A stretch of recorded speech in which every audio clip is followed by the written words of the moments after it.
Why does that person always appear in your mind? Not just their image, but the weight of what was said, what wasn't said, what should have been done, and what never will be. The mind returns to them like a tide pulled by an unseen moon. You try to brush them away, distract yourself, reason it out, scold yourself for being weak. But they come back. And in the quiet moments, they are louder than ever. Have you noticed? Sometimes it's not the presence of pain that troubles you, but its persistence, the way it clings, the way it circles again and again. Buddhism calls this the wheel of samsara, not just in lifetimes, but in thoughts. You are not just caught in a cycle of lives, but in a cycle of remembering, regretting, rehashing, over and over, until you learn to see it, until you learn to step outside. Zen offers no elaborate solutions, no promise of total erasure. It does not hand you a sword to fight your thoughts. Instead, it invites you to sit with them. And as you sit, breathing in, breathing out, you begin to see what comes also goes. That's the first truth. That which rises also fades. But the mind doesn't want to let go. It's afraid. It thinks if you forget, you will lose something important. It tells you that replaying the past is how you keep yourself safe. It tells you that holding on is how you stay in control. But Zen says control is the very source of suffering. What you call control is often just tension gripping what's already gone, or anticipating what hasn't come. And neither of those places are here. You, right now, are here, breathing, resting, and there's something sacred about that. Let yourself notice what the body feels like when you're not trying to fix anything, not trying to chase peace, not trying to escape memory. Just this moment, this inhale, this gentle weight of your body against the surface beneath you, this slow exhale, this softness beginning to spread across your shoulders, this invitation, not command, but invitation to trust that the noise will fade on its own, that you don't have to battle the mind to find calm. Imagine now a vast sky, wide, boundless, and beneath it, a field of tall grass swaying in a gentle wind. The clouds move slowly above. Some are dark, some are bright. Some shift shape, some stretch thin, but they all move. None of them stay. That is how Zen sees the mind, not as a problem, but as a sky. Thoughts are clouds. Feelings are clouds. They move. They change. They don't stay. But the sky remains. The sky is not stained by the clouds. It is not broken by a storm. Even when thunder rolls and lightning splits the air, the sky waits. It holds. It watches. It allows. You are not the cloud. You are not even the storm. You are the sky. And the more you remember that, the less power anyone thought has over you. So the question is not, how do I stop thinking about them? The question is, can I allow the thought to pass without building a home for it in my mind? Can you see a thought come and simply say, this again, and let it drift by? That's the practice. That's how the mind lets go, not by force, but by awareness. There's a story of a monk who carried a heavy pack on his back. For years, he traveled from village to village, helping people, offering teachings, always with his pack on his shoulders. One day, another monk asked, "What's in your pack?" The old monk smiled. "Oh, mostly memories. People I once loved. Moments I miss. Regrets I haven't set down." The other monk frowned. "Why carry them still?" The first monk looked up at the sky and said, "Because I forget. It's okay to let them go. You forget too, but right now you remember.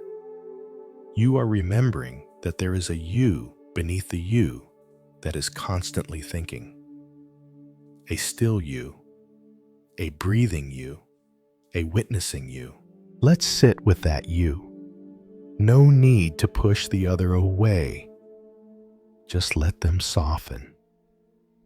Let the noise of the day dissolve like mist touched by morning light. Let the memory that returns lose its edge, become less sharp, less loud. You don't have to do anything with it. You don't have to respond. You don't have to win. Just breathe. Let each breath be an act of trust. Let it be a message: I don't have to hold this right now. Not tonight. Not anymore. There is a reason the mind circles, because it wants closure. But closure is not always found in answers. Sometimes it's found in stillness, in not reacting, in letting what was be, and letting what is rest. Your heartbeat slows, your hands loosen, the tightness in your chest softens, and somewhere, deep within, something you didn't know you were holding slips away, like a leaf falling without effort, like a sigh after long silence. This is not a trick. This is not denial.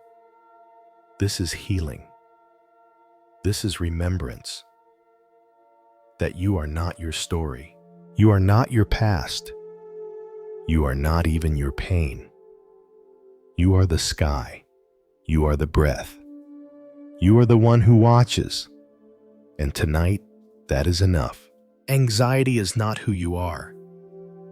Though it sometimes feels like your entire body has been woven out of worry, heart pounding, breath-shortened thoughts, racing toward everything that could go wrong. This is not your essence. This is not your nature. It is a passing visitor, not the owner of the house. But because it arrives so loudly and sits so long, you mistake it for yourself. You say, "I am anxious," instead of "anxiety is visiting me." There is a great difference. One is an identity. The other is an experience. Buddhism teaches that all compounded things are impermanent, including moods, sensations, fears. Everything that arises from causes and conditions will pass when those conditions change. No emotion can last forever, because no moment lasts forever. So breathe. You are not broken. You are just caught in the ripple of a thought. Imagine the surface of a still pond. Then a single stone falls in, circles spread outward, touching every edge. But wait long enough, and the circles vanish. The water forgets. The silence returns. In the same way, a single thought of fear or anticipation can ripple through your entire being. But if you do not feed it, if you do not throw more stones in it, fades. The mind wants to do something with anxiety, fix it, solve it, run from it. But Zen invites you to do the opposite, to sit, to feel, to breathe, to allow. Imagine now you are sitting beside a small fire. Anxiety is the flame. It crackles, glows, flares up, but it needs fuel. It needs the wood of judgment, of resistance, of panic. When you stop feeding it, when you stop thinking, this shouldn't be here, the fire begins to shrink. You have felt it before. Those moments when you stopped fighting and simply breathed and the wave passed. Not because you made it go, but because you stopped blocking its path. You let it move. You let it flow. Let's do that now. No labels, no stories, just this breath and this one. You are not required to be calm. You are only invited to be here, even in this feeling, especially in this feeling. It is not your enemy. It is a bell ringing, a call to return. To return to what? To this moment, to this body, to this breath. Place your hand gently over your heart. Can you feel it? That steady rhythm has carried you since before memory. You didn't have to earn it. You didn't have to deserve it. It simply beats giving you life. You are not your fear. You are not your tension. You are the one receiving the moment, moment by moment. Do not resist. Resistance is like tightening around a cramp. It only hurts more. Instead, soften, open. Let the sensation be there, but be the space around it. You can let the anxiety tremble, but you do not have to tremble with it. You are not made of it. You are holding it. There is a story of a novice monk who came to his teacher in distress. "Master," he said, "I feel as though I am drowning in fear. Every time I sit to meditate, it rises and pulls me under." The teacher looked at him and asked, "When a storm hits the lake, does the lake cease to be water?" The student shook his head. "No, Master. The lake is still the lake. And when the storm passes, is the lake still changed?" Perhaps for a time, the student said, "But it always settles." "Then be like the lake," said the teacher. "No, the storm may come, but it does not change what you are. You may tremble, but your essence remains. You may ache, but your knowing is untouched. Breathe again. Feel the sensation without the story. Just sensation. Just energy moving. Let the breath meet it like a gentle hand. Let it wrap the fear in warmth, in compassion. You are not here to conquer your anxiety. You are here to remember that you are larger than it. Like the sky is larger than the cloud. Like the ocean is larger than the wave. There is more to you than this moment. And yet this moment contains all of you. Feel your jaw unclench. Let your shoulders lower. Let your spine sink into the surface below. There is no demand to be different. You don't need to perform peace. You only need to breathe and notice and allow. When you stop identifying with the mind's commentary, you begin to see. Thoughts arise. Some are worried. Some are peaceful. But you remain. They are not you. You are the watcher, the seer, the aware one. And the aware one is not anxious. The aware one is quiet, present, open. Begin to settle into that space now. Let it hold you. Let it cradle every part of you that has been clenching for too long. All the moments you tried to smile while trembling inside. All the times you hid how loud the fear was. You don't need to hide here. There's nothing to prove. You're allowed to just be. Let the nervous system calm. Let the mind breathe. Let the heart know, I am safe right now. Right now, I am safe. And that is enough. That is the practice. That is the gift of Zen. Not escape, not numbness, but presence. With yourself, as you are, where you are, right here. The storm always passes. Even when it howls through your chest and rattles the windows of your thoughts. Even when it paints your world in gray and makes the future feel like a distant blur. Even then, it will pass. You have seen it before, though. Maybe you've forgotten. That moment when the pressure in your body, which felt like it would never leave, suddenly eased. Maybe it didn't vanish all at once. Maybe it lingered in whispers, but it loosened its grip. That is what storms do. They come, they rage, and they leave. The mistake is thinking they are permanent. That this feeling, this fear, this wave of emotion is now your forever. It's not. Buddhist masters speak of impermanence not as an abstract idea, but as a truth to be lived.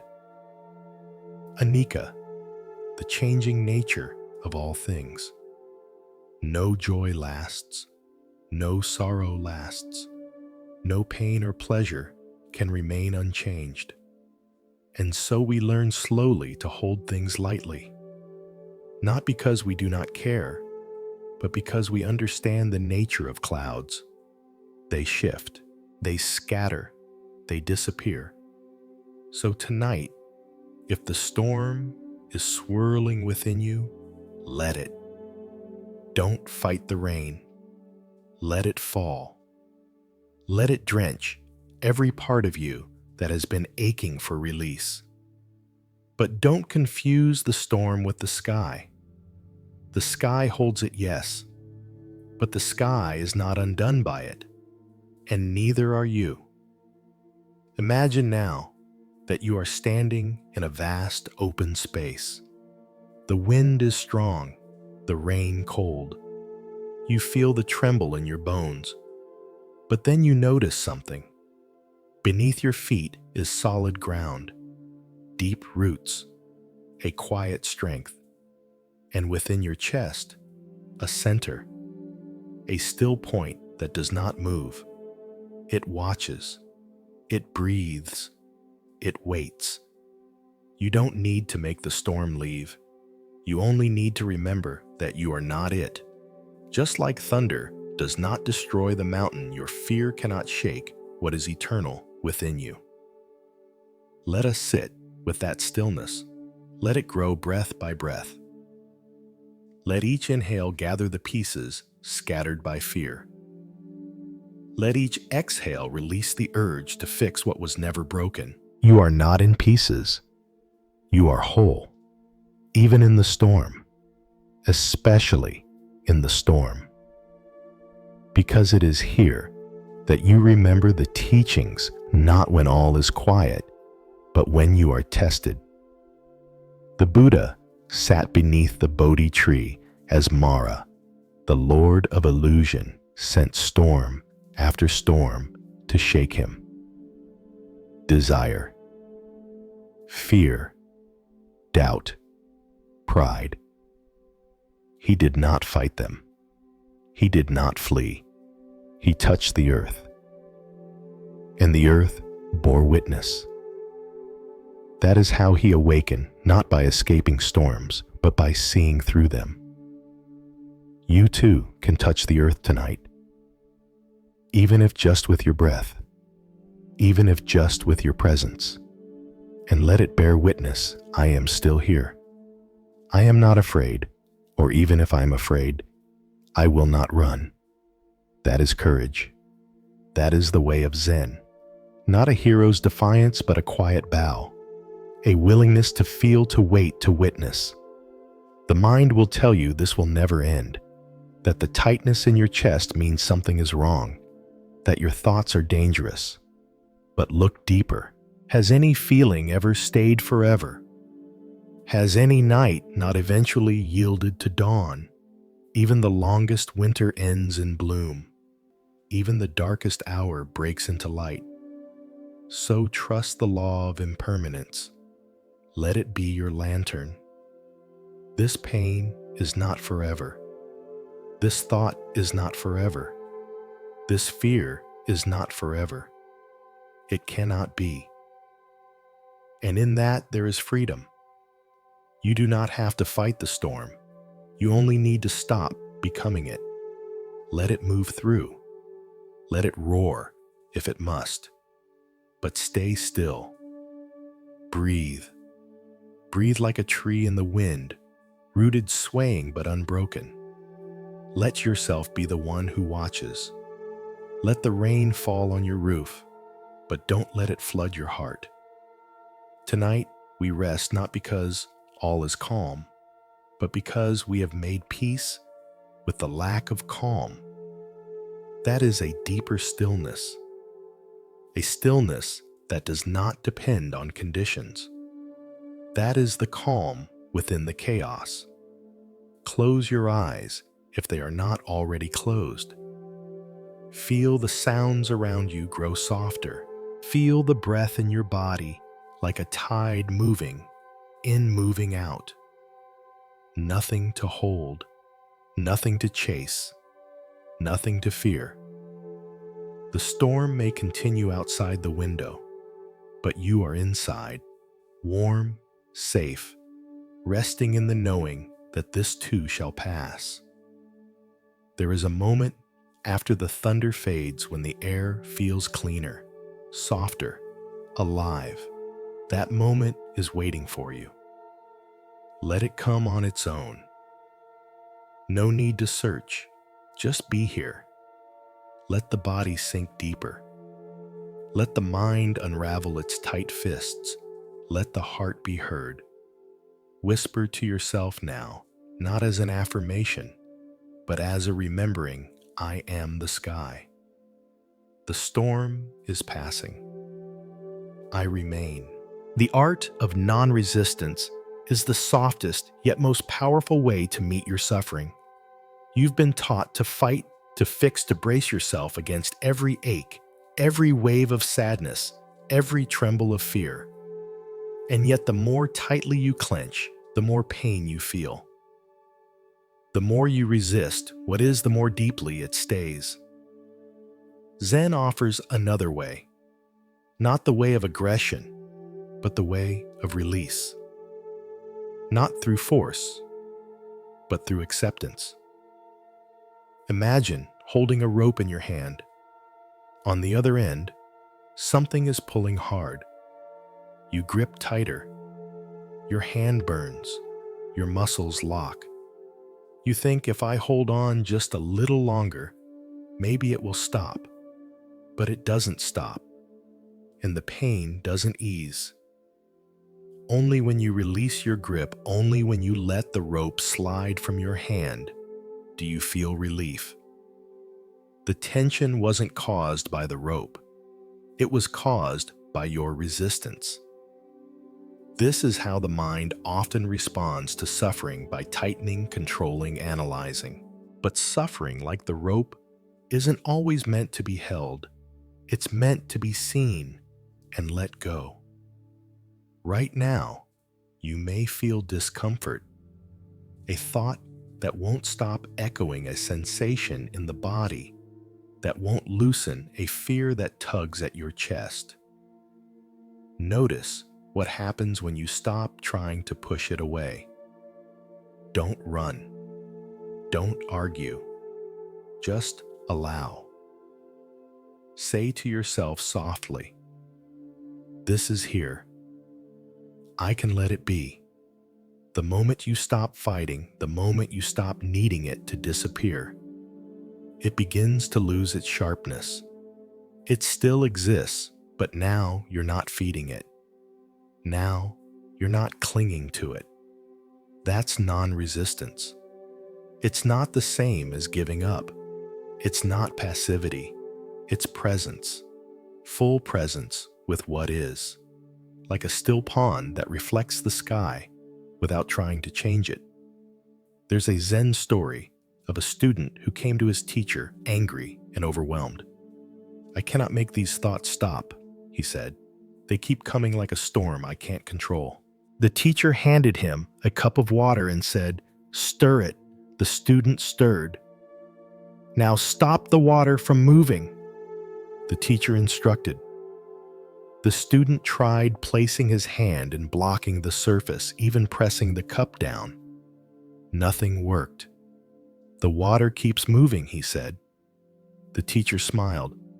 "Now, place it down." The student set the cup on the table. Slowly, the water stilled. That said, the teacher is how you calm the mind. You don't force stillness. You allow it. You let go. You stop trying. And the storm settles on its own. This is the invitation of this moment. To set the cup down. To stop stirring. To stop fixing. The mind will resist. It wants to do something. But you can whisper to it, "Not now. Just rest." Let the breath guide you back. Inhale gently. Exhale slowly. With each breath, feel yourself laying down another burden. Not forever, just for now. You don't have to solve your life tonight. You don't have to figure everything out. You only need to be here, still, soft, like a leaf resting on water, like the moon resting on the surface of a silent lake. Resistance says, "This shouldn't be happening." Acceptance says, "This is happening." Resistance says, "I must change this." Acceptance says, "I will meet this." Not with fear, not with panic, with presence. You are here now, not to control the wind, but to open your sail and let it move you gently. Not to command the river, but to float with it. Let your body begin to soften in places it didn't know were clenched. Behind the eyes, at the base of the neck, along the spine, in the belly. Let go. Let go again and again. Non-resistance is not a one-time act. It's a practice, a rhythm, a remembering. You will forget, and that is okay.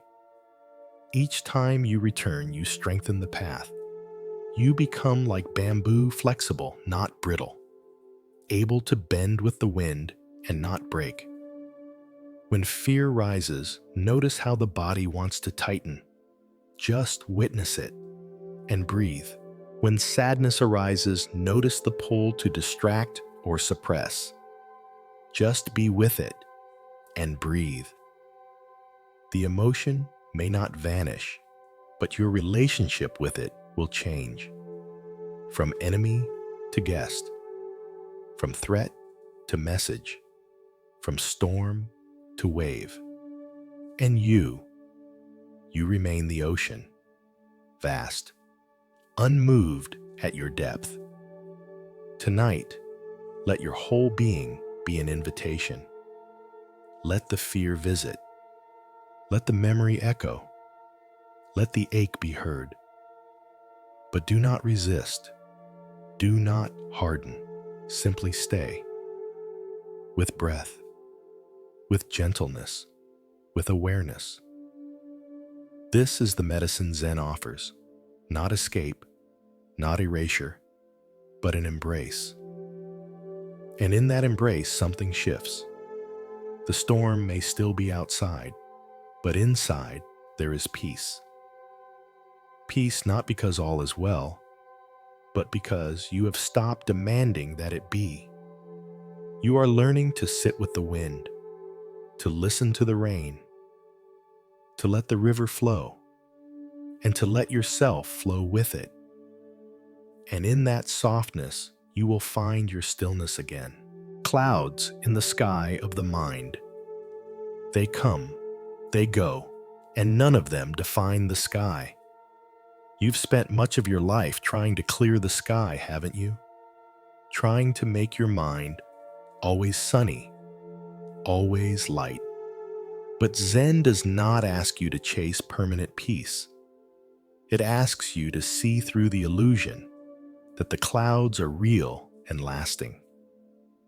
They are passing, always.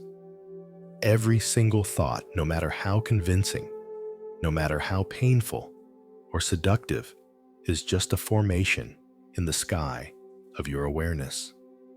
It appears, it lingers, it shifts, and then it vanishes, like mist caught in sunlight. But you forget. You look up and see a dark cloud and panic. You say, "This is me. This is my mood. This is my future." And then the sky tightens. But the truth remains unchanged. The mind is not broken because a cloud has arrived. The sky is not damaged by a storm. Your awareness is not stained by your thoughts. So what if we stopped taking every cloud so seriously?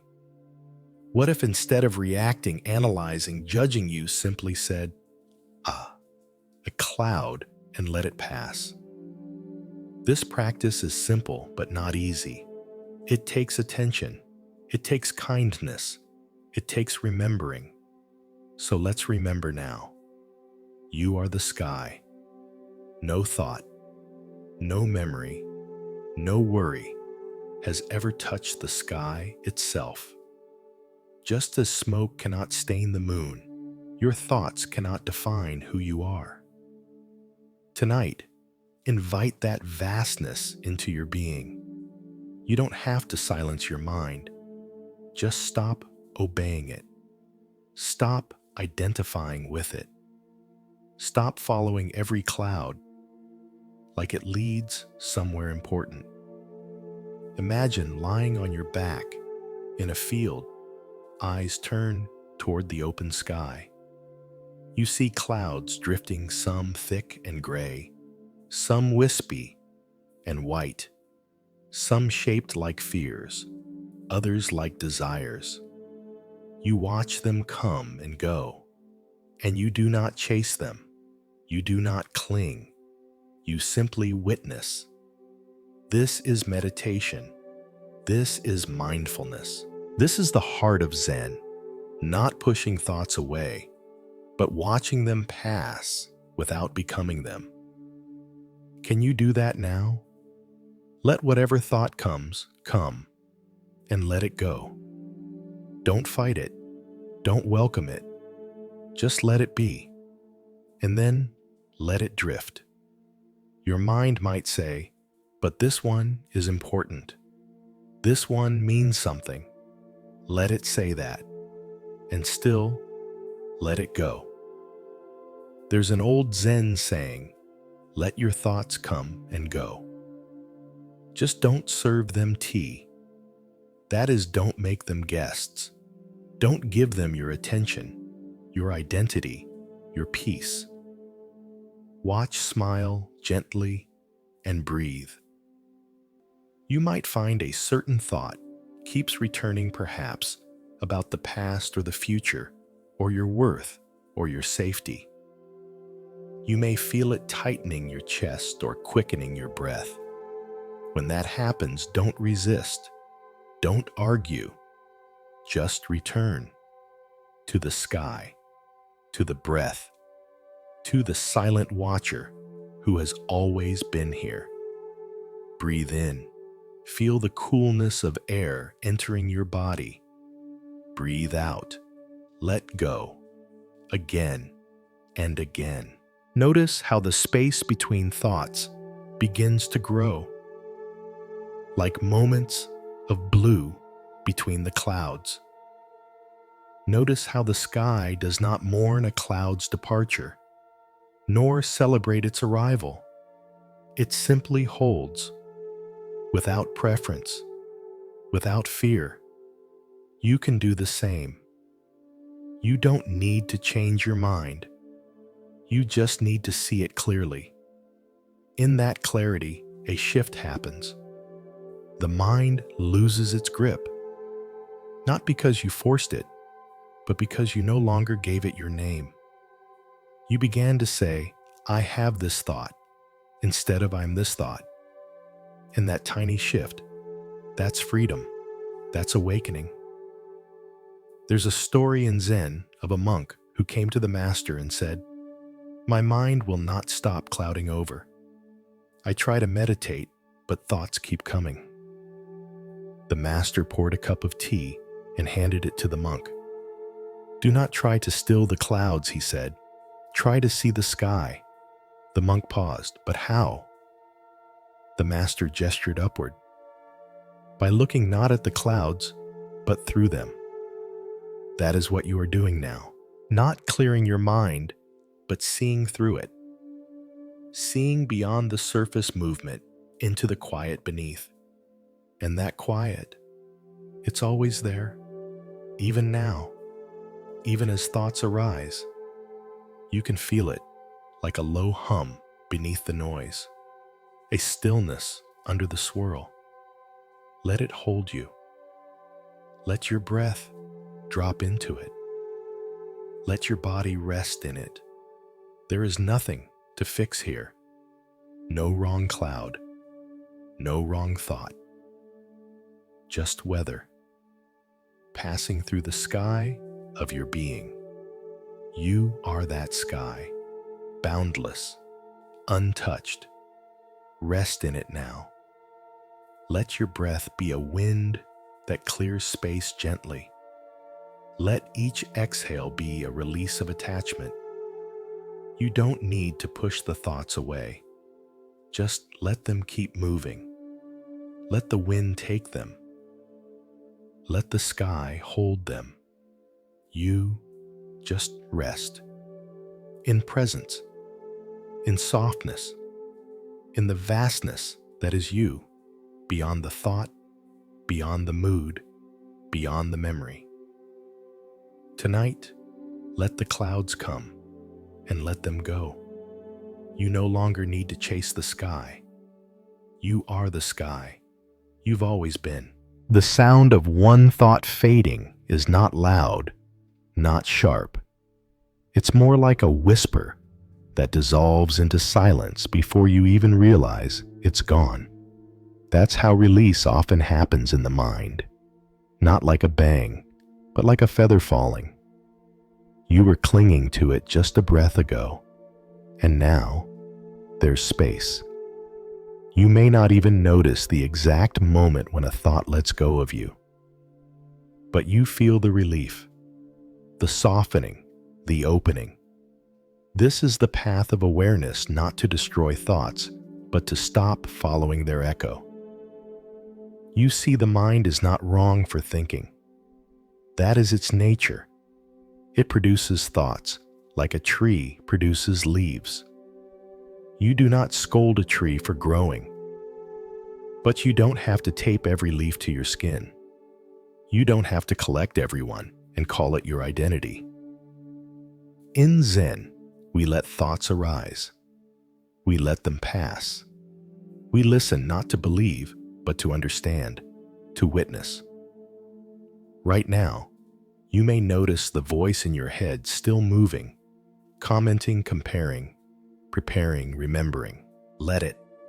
Don't try to shush it like an unruly child. Let it hum in the background like a distant bell in the wind. And you stay in the foreground. Stay in the breath. Stay in this moment. You are not the sound. You are the one listening. And the listener is quiet.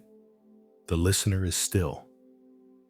In that stillness, something becomes clear. Most thoughts are just echoes, repeats, shadows of yesterday's fear or tomorrow's doubt. They are not dangerous. They are not commands. They are only movement. If you stop reacting, they lose their grip. It's like watching ripples on a lake. You don't jump in to fix them. You simply watch. And eventually, the water settles. It always does. Sometimes you chase thoughts because you're afraid to feel what's underneath them. You fill the silence so you don't have to face the sensation in your chest or the ache behind your ribs. But what if you let yourself hear the quiet tonight? What if you stopped covering it and instead stepped into it, like a warm room? What you might find there is not emptiness, but peace. Not absence, but presence. Beneath the thoughts, there is always silence. A silence that does not judge. A silence that holds. A silence that says you are enough even now. Let that silence begin to open within you. With every breath, a little more. With every exhale, a little deeper. Notice the space between thoughts, between breaths, between moments. That space is sacred. That is the sound of one thought fading. That is the bell of awareness, ringing without sound. Sometimes in Zen, students are asked to meditate on a single sound, like the echo of a bell, or the rustle of bamboo, or even the sound of their own breath. Why? Because when you focus on one sound fully, everything else fades. When you truly listen, you cannot think. You become the listening itself. So tonight, listen. Listen to your breath. Inhale and hear it rise. Exhale and feel it fall. Let that rhythm lull you. Let it be the background music of your peace. Thoughts may come. Let them. Then listen beyond them, beneath them. You'll find a still point, a center, a silence deeper than silence. That's where healing happens. Not through thinking your way to peace, but through falling under it, like rain falling under gravity's pull, like leaves falling into the earth. It's not effort that brings stillness. It's surrender. So surrender now, just for this moment. Let the mind do what it will. You remain here, breathing, softening, trusting. There's a story of a Zen student who asked his teacher, "What is the sound of one hand clapping?" The teacher replied, "What is the sound of a thought that does not become a story?" The student paused, and in that pause, understood. Not all thoughts need to become stories. Not all ideas need to become identities. Some can simply pass like birds flying across the sky, seen but not captured.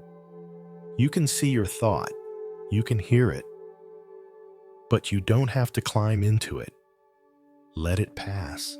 Let the sound fade, like a bell echoing into the hills, like a wave dissolving on the shore. Let the breath be your anchor now. Let the body grow heavier, safer. No threat here. No task. No need to be better, wiser, or more spiritual. You already are what you're seeking. This silence was always inside you. You just forgot to listen. But now, you remember. You return. The sound of thought fades. The breath deepens. The body sinks. And you rest in the center of it all, not grasping, not resisting, just being. Listening, letting go. Let the river flow. Don't dam it. Don't try to direct it with force. Let it carry what it carries and move how it moves. That is the nature of emotion. Like water, it travels through you, shaping your inner landscape in silence. But what happens when you try to stop a river from flowing? It overflows. It grows violent. It finds cracks in the rock and forces its way through. And that is what we often do. With our feelings, we bottle them, judge them, try to keep them out of sight. But the current is strong and it wants to move. Zen teaches that the emotion itself is not the problem. It's our resistance to it, our refusal to let it pass through, that causes the real pain. Imagine a small stream running down a mountain. When it rains heavily, the stream swells, its water rushing, foaming. But it doesn't resist the rain. It widens. It accepts. It allows the rain to become part of its movement. And when the rain stops, it settles again. You can be that stream. You are that stream. Right now, if there is sadness, let it flow. Don't name it. Don't analyze it. Just feel its movement inside you. Let it pass through the heart, through the chest, down into the belly, and out again. Notice the breath as it rises and falls, the way it cradles emotion like a gentle current. Breathe in, feel it arrive. Breathe out, feel it move. You are not the sadness. You are not the joy. You are the riverbed that holds them all. You are the silent depth beneath the changing surface. Let it flow. No need to manage. No need to contain. Some nights, emotions come quietly. Other nights, they arrive like a storm, but they do not stay. That is the lesson. That is the mercy. No wave stays forever on the ocean, and no emotion, no matter how deep, can outlast the stillness beneath it. There is a story in Buddhist tradition about a woman who came to the Buddha carrying grief like a heavy stone. Her child had died, and she pleaded with the Buddha to bring him back. Instead, he told her, "Bring me a mustard seed from a household that has never known loss." She searched every village, every home, but in each place there was a story of sorrow. Slowly, she understood grief flows through every life. And when she returned, she no longer asked for her child, but asked how to find peace with what had already passed. You too carry stones. Maybe grief, maybe shame, maybe guilt, that you dare not speak aloud. But Zen doesn't ask you to throw the stone away. It asks you to place it in the river and watch it sink. Let it be carried. Let the water wear it smooth. Let it become part of the riverbed, not a burden on your back. That is healing. Not forgetting, not erasing, but flowing forward without resisting. Tonight, let what arises arise. Feel it without grasping. Name it if you need to, but don't hold it too tightly. This is fear. This is longing. This is tenderness. And then let it move. Let it go. The breath is your guide. Inhale, receive. Exhale, release. Feel the current within you now. It's always moving. Emotions are not obstacles. They are messengers. They are invitations to return, to listen, to allow. Maybe tonight the river inside you is calm, and maybe it is rushing. Either way, it is sacred. Either way, it is part of your nature. You are not broken for feeling deeply. You are not weak for weeping. The heart opens when it is full. The eyes overflow when the soul needs to breathe. Let it be so. Lay down your resistance like oars you no longer need. Let the current carry you not away, but inward, toward stillness, toward clarity, toward peace. Do not fear the depth. The river knows where it's going. It always returns to the sea. And the sea does not judge the river for being muddy or restless or cold. It welcomes all water. Let yourself be welcomed. Let your emotions be welcomed. Let the whole of you be held. Right now, you are flowing home, and the river finally is quiet. Don't chase sleep. Invite stillness.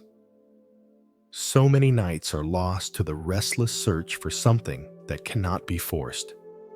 You lie there, eyes closed, body still, but the mind races.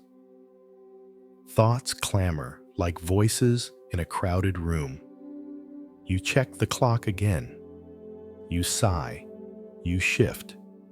You worry that you're not sleeping. And in that worry, sleep drifts even further away. The more you chase it, the faster it runs. But sleep is not something you catch. It's something you fall into. Like a feather settling to the ground. Like dusk softening into night. Zen offers you a different way. Not a trick, not a method, but a change in how you relate to the moment. It begins by releasing the demand. You are not here to force sleep. You are here to return, to soften, to invite. Imagine your body as a house. Right now, the lights are still on in every room. Conversations still echo in the hallway. The doors are open. The wind is blowing through. You don't need to shut it all down at once. Just begin. Turn off one light, then another. Close one door, then another. Slow the rhythm. Dim the noise. Let the night enter like a welcomed guest, not all at once, but gently. Thought by thought, you draw the curtains. Worry by worry, you turn the volume down. You say, I'll return to this tomorrow. You say, right now, I don't need to solve anything. You say, this moment is enough. And it is. Let your attention drop into the body. Feel where tension is hiding.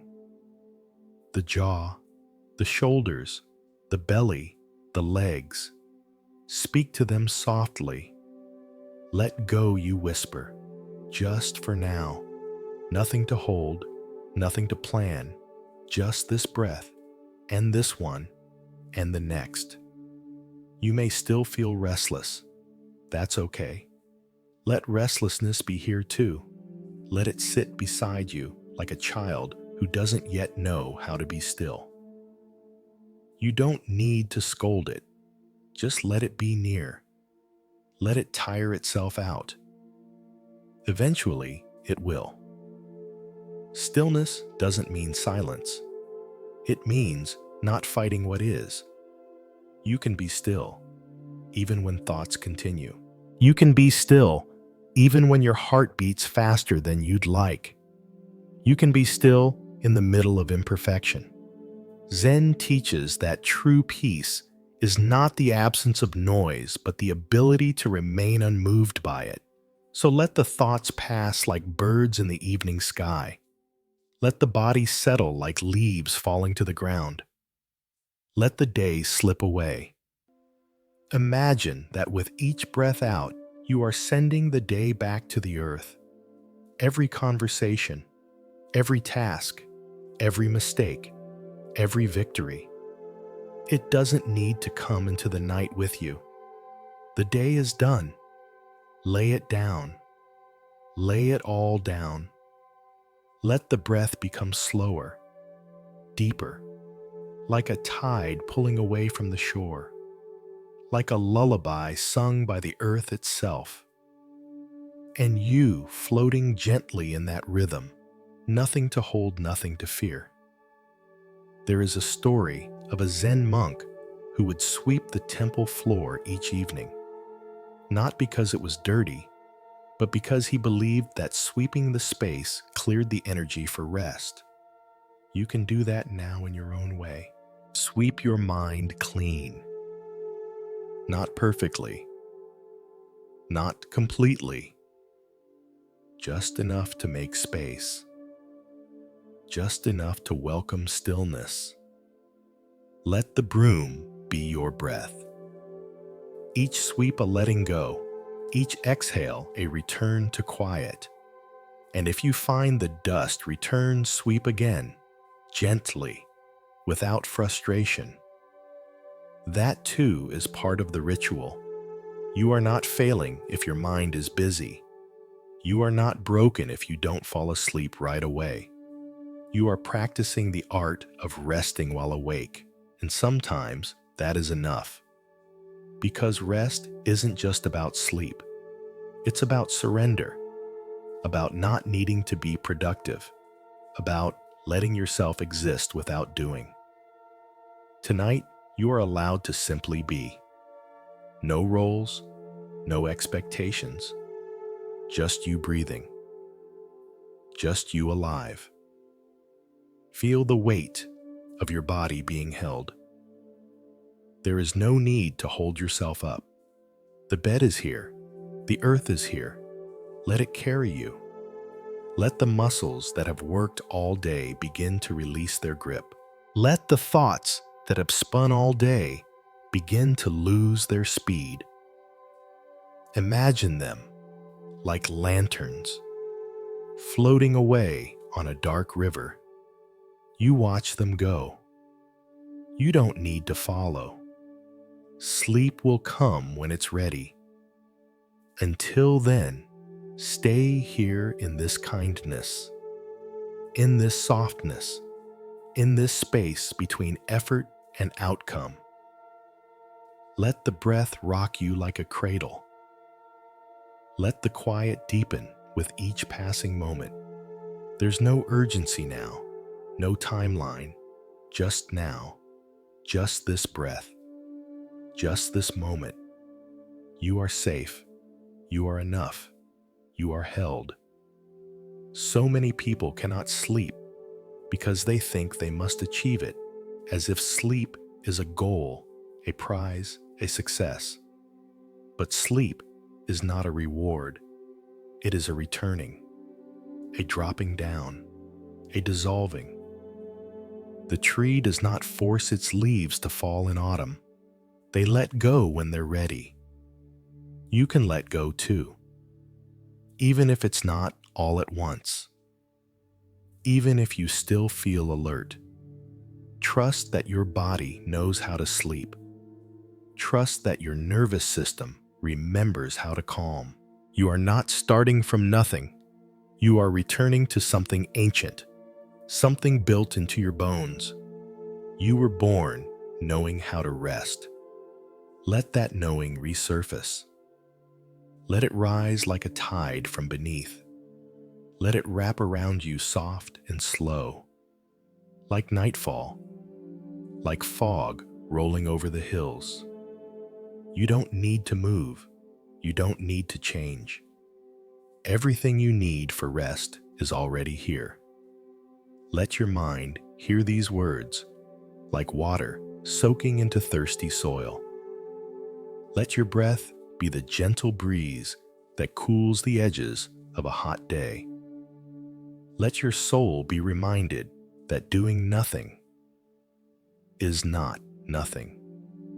It is healing. It is sacred. Tonight, you are not behind. You are not late. You are not lacking. You are simply here, breathing, surrendering, trusting. Let the mind grow quieter. Let the breath grow slower.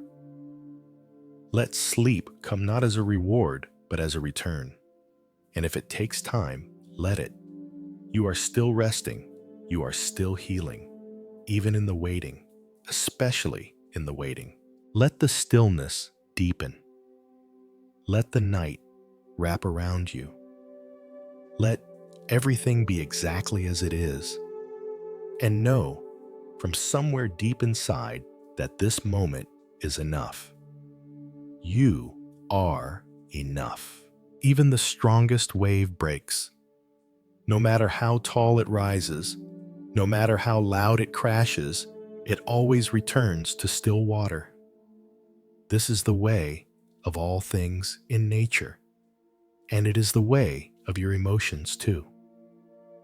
Right now, it may feel like something inside you is overwhelming, an ache, a fear, a deep sense of unease. Maybe it swells like a tide that won't retreat, crashing again and again against the edges of your thoughts. Maybe it makes your chest tighten or your breath feel shallow, as though you're trying to stay afloat in a sea that doesn't end. But the wave, no matter how powerful, cannot last. Even if it crests high and breaks with thunder, it will collapse. It must. This is the law of impermanence. In Buddhism, nothing is fixed. Nothing stays the same. Change is the only constant. And just like the sea never holds one wave for long, your body, your mind, your life, all move in cycles. No emotion is infinite. No pain is permanent. Right now, you may be in the middle of a swell. Maybe you feel like you're drowning. Maybe you think this is how it will always be. But that's just the illusion of the moment. When you're underwater, you can't see the horizon. You can't feel the wind. But the surface is still there. The sky is still waiting. And all you need to do is float. Not swim, not fight, just float. That's the art of Zen when facing emotional storms, not to resist, not to suppress, but to allow the wave to rise and to let it break. Your breath is the ocean floor, always beneath you, always steady. Let's return to it now. Inhale, feel it rise. Exhale, feel it fall. Again and again. The wave of sensation may still be present, but now you're not gripping it. You're not clinging to the top, afraid of the fall. You're letting it move through. Every wave has a beginning, a middle, and an end. Let this one complete its course, like wind passing through trees, like thunder rolling through sky, like tears that rise and fall and leave you softer than before. Think of the child who cries loudly for a time, red-faced body trembling, and then falls asleep in a quiet peace empty of resistance. The wave passed. The storm moved through, no longer held back. That is what your body wants to do when you stop fighting your emotions. It wants to cry, to shake, to sigh, and then rest. Let yourself rest now. If tears come, let them.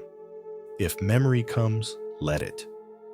You do not have to analyze it. You do not have to solve it. Just witness it.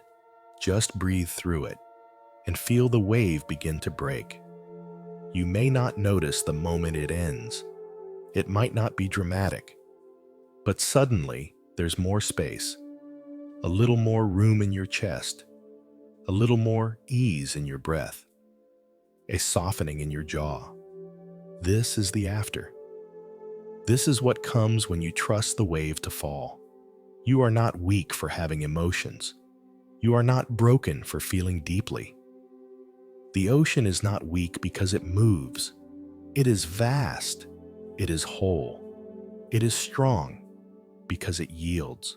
Zen teaches us to bow to our humanity, to bow to what arises, even when it hurts. Especially when it hurts. There is a story of a monk who each night before sleep would sit and bow 3 times, once to the joy he experienced that day, once to the sorrow, and once to whatever remained unknown. He said, "I bow to all of it because it all belongs." You too can bow now. Not with your body, but with your heart. Bow to the wave, whatever it was. Bow to what it brought. Bow to what it softened. And bow to the fact that it is ending. That this moment is beginning again. You are not drowning. You are breathing. The sea may rise again tomorrow, and that's okay. Because now you know the way to float. Now you remember that even the strongest wave cannot carry itself forever. Let that truth move through your body. Let it settle in your bones. You are the ocean, not the wave. You are the depth, not the storm. You are the silence that waits beneath the noise. Let your breath remind you. Inhale, calm. Exhale, release. Let the body melt into the support beneath it. There is nowhere to go, nothing to fix. Only this breath, only this stillness. Sleep may come slowly or not at all, but even without it, rest is here. Healing is here. Surrender is here, and that is more than enough. Feel the current in your body slowing. Feel the tight places beginning to open. Let your face soften. Let your eyes grow heavy. Let your fingers loosen their grip on everything you carried today. You can place it all down now.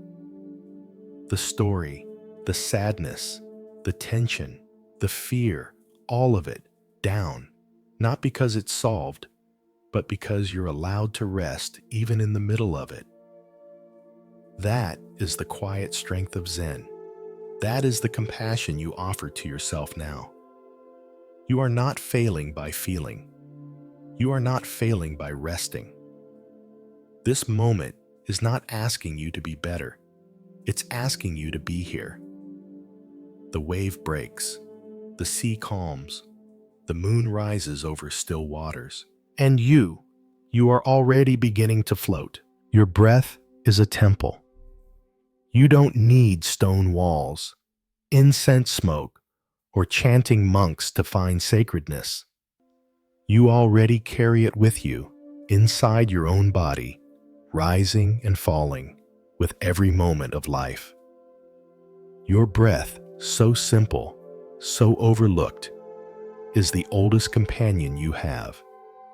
It arrived with your first moment on this earth and will stay with you until your last. It has never left you, not for a second. And yet, how rarely do you give it your full attention? How rarely do you listen to it, feel it, bow to it? Tonight, you are invited to return to the most ancient sanctuary, your breath. When everything feels uncertain, when the mind rushes ahead or loops endlessly through the past, the breath is always present, always here, always now. In Buddhist practice, the breath is not just a physical act. It is a gateway. It leads you into your body, into awareness, into the living stillness underneath all your thinking. With each breath, you come home again, not to a building or a concept, but to yourself, to the quiet presence that was never lost, only forgotten.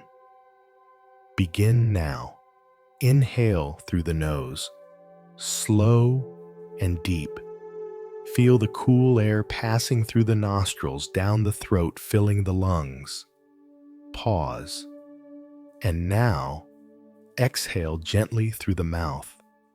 Feel the warmth leaving the body, softening the shoulders, sinking. Again, inhale. Feel your rib cage expand like a temple gate opening. Exhale. Let go of tension of thought, of everything outside this moment. You don't need to try. You don't need to change anything. Just observe. Just allow. The breath doesn't need your control. It knows how to guide you if you will let it. Like a river that flows whether you notice or not. But when you do notice, you become part of its rhythm. You become quiet inside. Imagine now that your breath is a candle flame, soft, steady, flickering gently in the dark. Every inhale feeds the flame. Every exhale calms the space around it. Let that image settle in your mind's eye. Let your body orient itself toward the flame, toward warmth, toward presence. This is the temple, not outside you, but within. In ancient texts, the Buddha described mindfulness of breathing as the foundation of awakening, not because it's glamorous, not because it's complicated, but because it connects you directly to what is real, what is now. The breath doesn't lie. It doesn't pretend. It only tells you the truth. This moment is enough. This moment is alive, and you are in it. Let your awareness deepen now.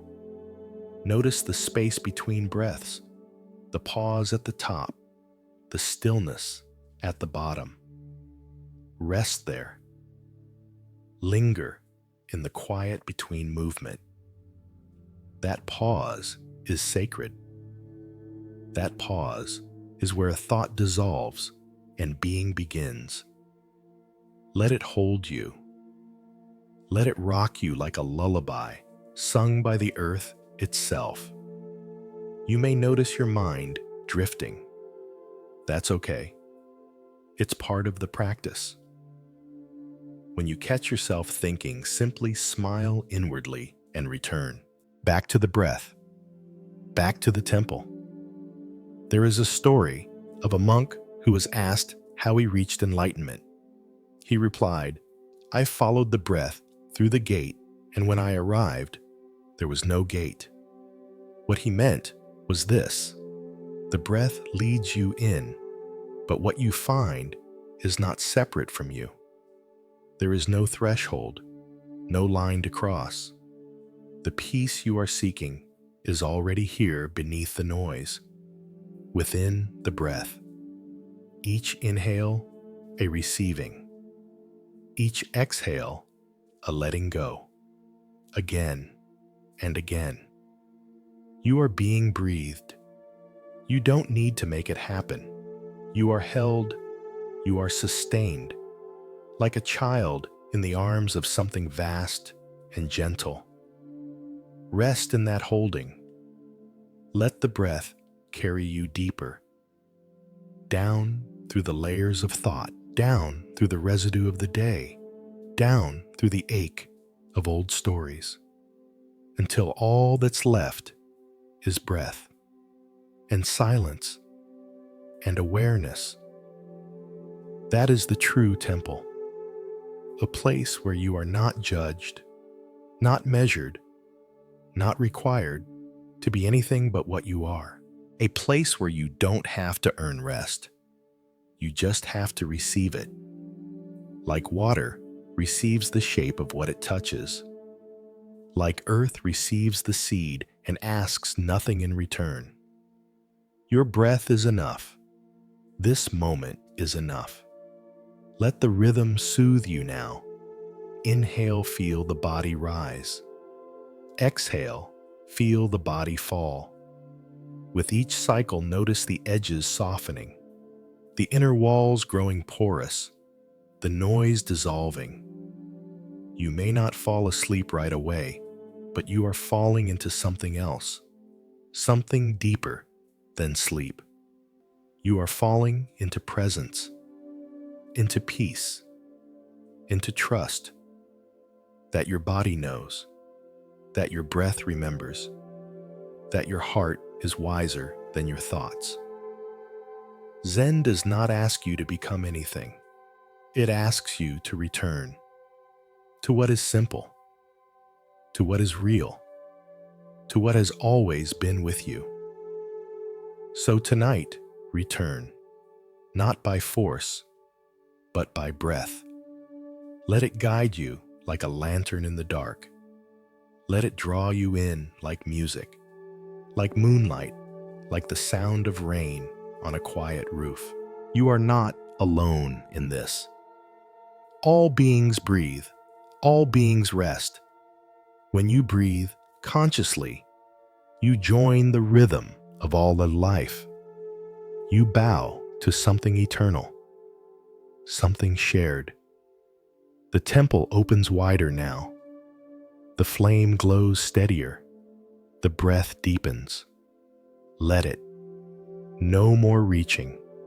No more pushing. Just this inhale. Just this exhale. The night wraps around you. The earth cradles you. The breath holds you. And you are home. The mirror without dust reflects everything clearly. It shows no judgment, no distortion, only truth. And you too have this mirror within you. Beneath the layers of thought, beneath the habits of worry and memory, beneath the personality you wear each day, there is a clear, still awareness that simply sees. Buddhism calls it your knowing nature. Not the part of you that speaks or reacts, but the part that watches. The witness, the quiet observer behind your eyes. It is not touched by your emotions. It is not disturbed by your thoughts. It is like the moon in a still lake. It reflects everything, but clings to nothing. And yet, just like a mirror gathers dust over time, your awareness can feel clouded by anxiety, by regret, by the stories you've told yourself over and over. These layers are not permanent. They are not you. They are dust light, loose, easily lifted when you stop trying to scrub them away with force. Zen does not ask you to fix the mirror.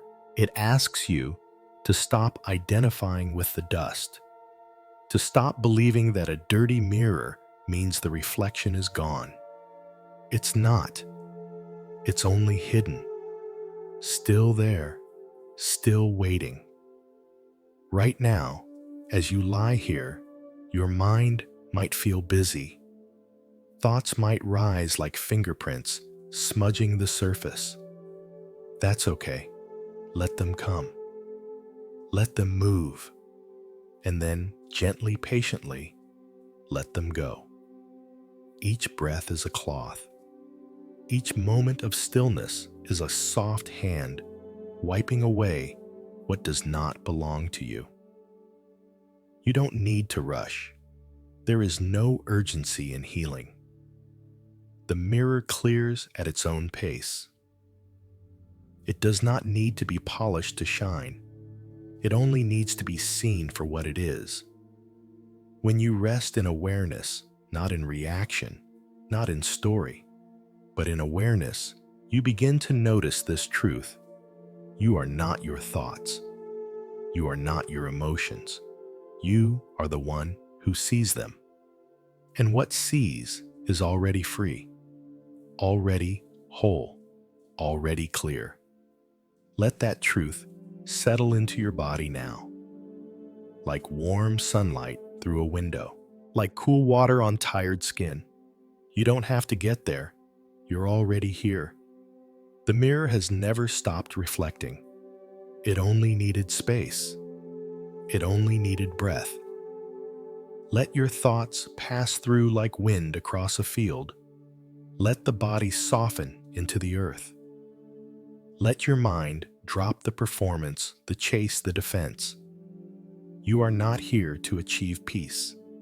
You are here to notice that peace has always been beneath the noise, just as the sky is always blue behind the clouds, just as the mountain is still even when shrouded in fog. There is a Zen story of a student who came to his master in frustration. "I try to clear my mind," he said, "but it keeps getting messy." The master pointed to a basin of water and stirred it with a stick. "What happens if I keep stirring this?" he asked. "It stays muddy," the student replied. "And if I leave it alone, it settles," the student whispered. "Then leave it," the master said. "The clarity you want is already there. Tonight, let your water settle. Let the mirror rest. You don't have to stir anything. Not the past, not the future. Just breathe. Just be. Let the dust fall on its own. It will.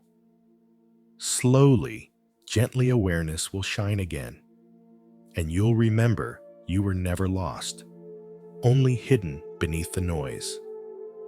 Each breath now becomes a blessing, a bow, a return. Inhale, I am here. Exhale, I let go. You may still hear thoughts. That's fine. The mirror reflects all things. It does not stop being itself because of what it reflects, and neither do you. You are still awareness, even when a storm passes through. You are still peace, even when fear whispers in the background. Let yourself feel the strength of that. Not a strength of muscle or will, but the quiet, ancient strength of presence. Like a tree that does not rush to bloom, like the moon that does not rush the tide. Let presence grow in you like roots, deep, unseen, steady. Let it anchor you beneath the surface of this moment. You may feel memories arise. You may feel emotions stirring. That's not dust. That's the mirror showing you what's ready to be released. What's ready to be loved. What's ready to be seen without fear. Greet it all. You do not have to clean the mirror with judgment. You clean it by seeing, just seeing, without clinging, without flinching, without trying to control. There is a holiness in simply witnessing, in sitting beside yourself like a quiet friend and saying, "Yes, I see you, and you're still whole." Let your breath do the work now. Let your body sink deeper into rest. Let the tension in your forehead melt. Let your hands uncurl. Let your heart stop defending itself. Nothing here needs fixing. You are not a problem. You are not wrong for being human. You are not unworthy because of the thoughts you carry. You are simply dusty, and the dust is leaving. Let it leave. Let it blow away on the wind of your breath. You are already shining, already light, already enough. The mirror has never truly dulled, only forgotten, only covered. But now you remember. Now you return. And in this return, there is peace. You are not your karma. This may be one of the most freeing truths Buddhism can offer you. Because somewhere along the way, you might have mistaken the echoes of your past for the definition of who you are. You feel shame over the things you've done, or fear because of things that have happened to you. You hear the inner voice that says, "This is just who I am," or "This always happens to me," and believe it. But karma is not a prison.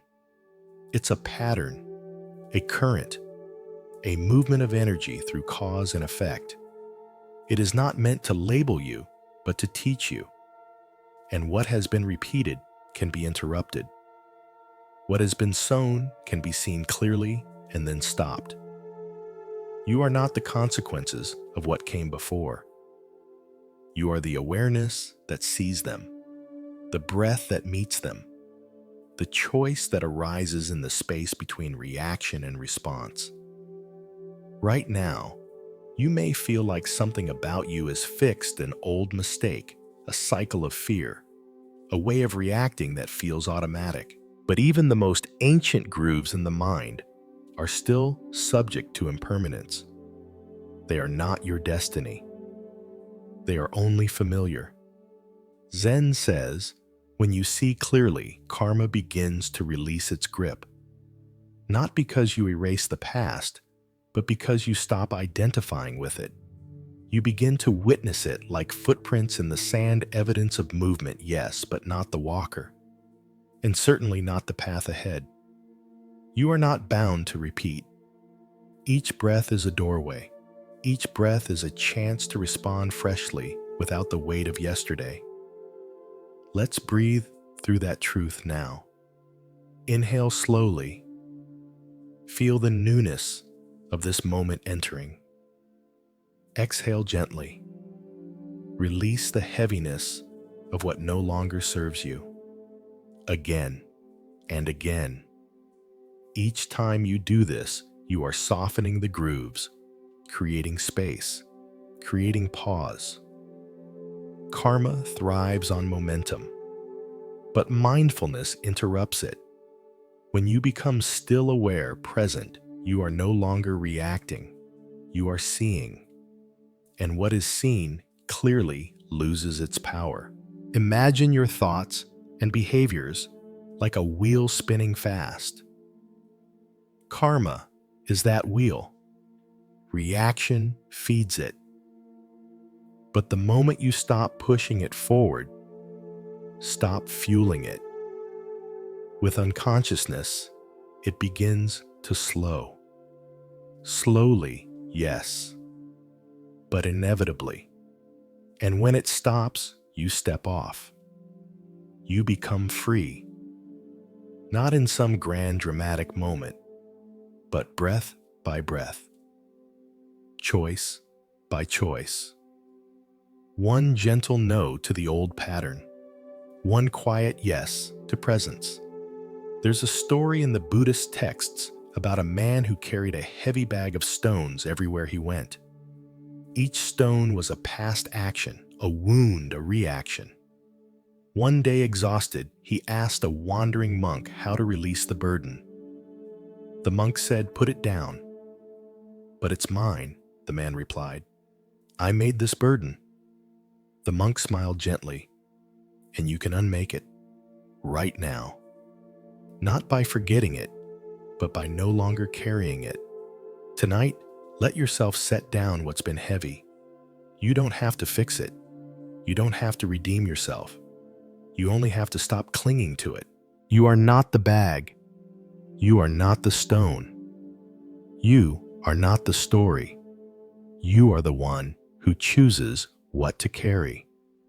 You are the one who breathes, the one who sees, the one who returns. Let your body begin to loosen now. Let the shame melt into the bed.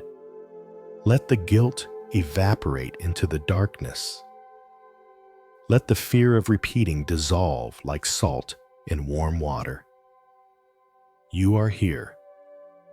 And here is new. This breath is new. Let it wash you. Let it hold you. Let it remind you that you are not made of your past. You are made of presence, of possibility, of spaciousness. Zen teaches us to stop clinging to identity altogether, not just the painful ones, but even the ones we think define us in positive ways. Because the deeper truth is this: you are not a fixed self. You are not a noun. You are a verb, a movement, a flow, a living awareness that changes moment to moment. When you hold on to karma as identity, You solidify what was meant to pass. When you release it, you return to flow. That's where freedom lives. Not in perfection, but in movement. So let yourself move now. Let the breath rise and fall without resistance. Let the thoughts appear and pass without attachment. Let the feelings come and go like weather over a vast landscape. You are not the storm. You are the witness of the storm.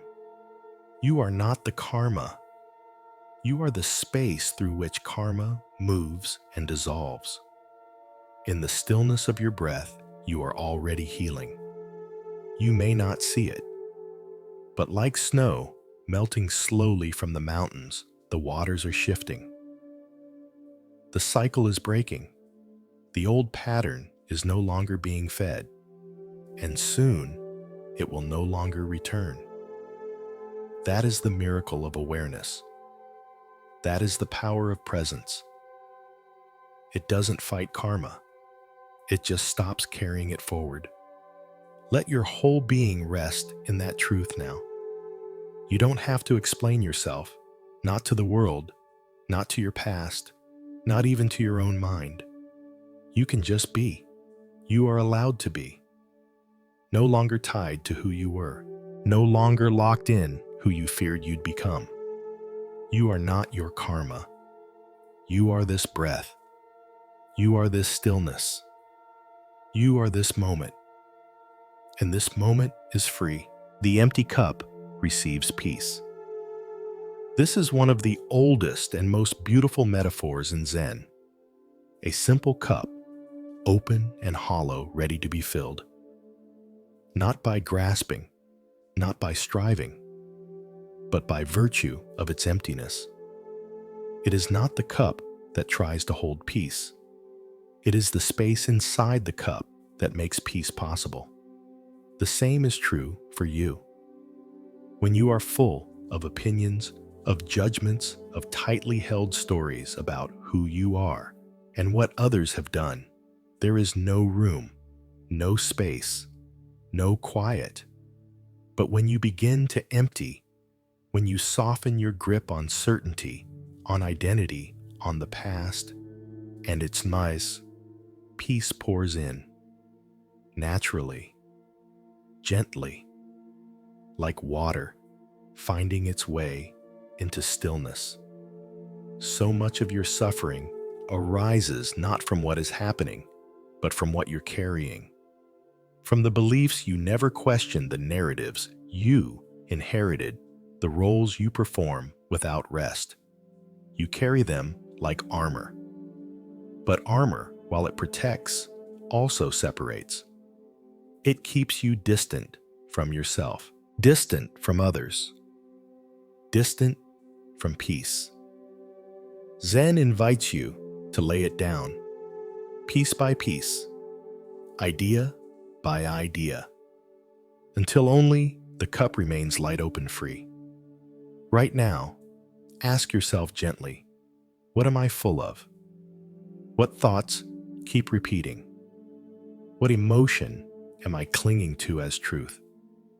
What story do I tell myself again and again? You don't need to judge the answers. Just notice. Just observe. And then with each breath, begin to pour a little out. Not to throw it away with force, but to set it down gently. Imagine each exhale as the hand tipping the cup. A slow, sacred emptying. With each release, more space. With each letting go, more room for quiet. You do not have to let go of everything at once. Start with one thing. The opinion you've been defending even to yourself. The need to be right. The need to be understood. The fear of being seen fully. Just for this moment, set it aside and listen. Not to the noise of the world, not to the rehearsed voice in your head, but to the silence that remains when the cup is no longer overflowing. That silence is not empty. It is spacious.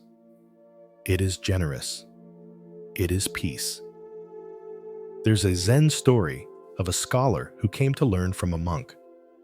As the monk served him tea, the scholar kept speaking about texts he'd studied, ideas he believed, conclusions he'd drawn. The monk poured the tea and kept pouring. The cup overflowed. The tea ran onto the table. The scholar cried out, "It's full. No more will go in."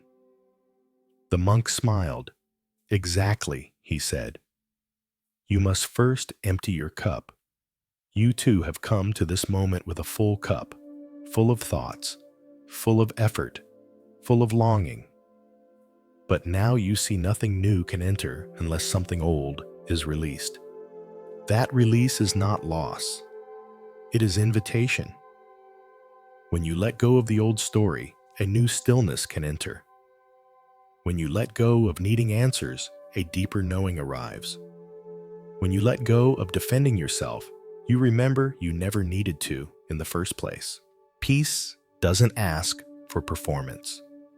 It asks for presence. The kind of presence that only an empty cup can hold. Right now, let your breath continue the work. Inhale. Notice what is. Exhale gently. Let go. Again and again. With each breath, less grasping, less control, less needing things to be a certain way. You begin to realize peace isn't something you find, it's something you allow. And allowance can only happen when there's space, when the cup is ready, when the hands are open. Even your suffering, when seen clearly, becomes something that can be released. It is not yours to keep. It has stayed long enough. It has taught what it came to teach. And now it bows and leaves. Let it. Bow to it in return. And let it go. Let the opinions soften. Let the identity blur. Let the edges of what you know become soft, flexible, open. That's where compassion lives. Not in knowing, but in not knowing. In curiosity, in emptiness, in silence. Let your body begin to reflect that space. Loosen your shoulders. Unclench your jaw. Release the muscles around your eyes. Let the hands rest. Let the belly soften. Let the back melt into the surface beneath you. You are not required to carry your cup upright tonight. You can pour it out. You can let it be filled with breath, with stillness, with presence. And even that will pass. The cup does not cling to what enters. It simply receives. And when the time comes, it releases. So breathe and receive. Breathe and release. Like the tide, like the seasons, like the rhythm of the earth. There is no failure in being empty. There is freedom. There is peace. You may have been taught to fill yourself with certainty, with productivity, with strength. But here in this quiet, you are learning something older. That emptiness is not lack. It is readiness. It is presence. It is the spaciousness into which all healing flows. Let it flow now, through your breath, through your body, through your mind. You don't have to hold it, just allow it. And know, the more you empty, the more you make space for what truly matters. For peace, for softness, for the quiet knowing that you were always enough, even when the cup was full of doubt. Tonight, you empty. And in that emptying, you receive everything. Walking without a destination is not wandering. It is presence. It is movement without pressure. It is the soft rhythm of step after step after step, where the purpose is not arrival, but awareness. In Zen, walking meditation is a sacred practice, not rushed, not goal-driven, just one foot and then the other. You may be lying down now, not walking in the physical sense, but your breath still travels. Your awareness still moves. And so, you can walk inwardly. You can walk the path of your own presence, gently, slowly, without needing to get anywhere. Because the peace you seek is not in the next moment. It's in this one, this inhale, this exhale, this small space between thoughts. It's easy to forget this when your days are full of urgency, when everything feels like a race, when you measure your value by how far you've gone or how much you've done. But tonight, there is nowhere to go, no milestone to reach, no outcome to achieve. Only this rhythm, only this awareness. Let yourself feel it now. Inhale, like the lifting of one foot. Exhale, like the placing of that foot down. The breath becomes your walk, your journey, your temple path. Each cycle is a step into the present. Each breath is a quiet return. You may notice your mind trying to lead again. Where is this going? It asks. What comes next? But you can smile gently and reply, nothing. This is it. The mind won't always understand the power of aimlessness, but your body does, your breath does. They were never built for constant striving. They were built for rhythm, for flow, for pause. And so you rest in that tonight, moving without pushing, aware without needing, present without gripping. Let your awareness scan your body slowly now, like feet touching sacred ground. From the top of your head, down through your face, into your neck and shoulders, arms, chest, belly, hips, legs, and feet. Each place you notice is like a step taken gently. You don't need to rush. You don't need to skip. Let your inner path be winding. Let it be slow. Let it be soft. Imagine yourself now walking through a quiet forest. The ground is cool. The air is gentle. Leaves shift overhead in the breeze. There is no trail, just space, and a direction that is felt not forced. Every step becomes part of the earth. Every breath becomes part of the wind. You are not separate from the path, you are the path. You are not going toward peace. You are walking with peace, carrying it even in silence, even in stillness. In Zen, the monk walks not to escape the world, but to return to it. You return now, not by thinking, not by trying, but by being. There's a story of a young student who asked his master, "Where are we headed?" The master smiled and said, "We are going nowhere." The student frowned. Then why walk at all?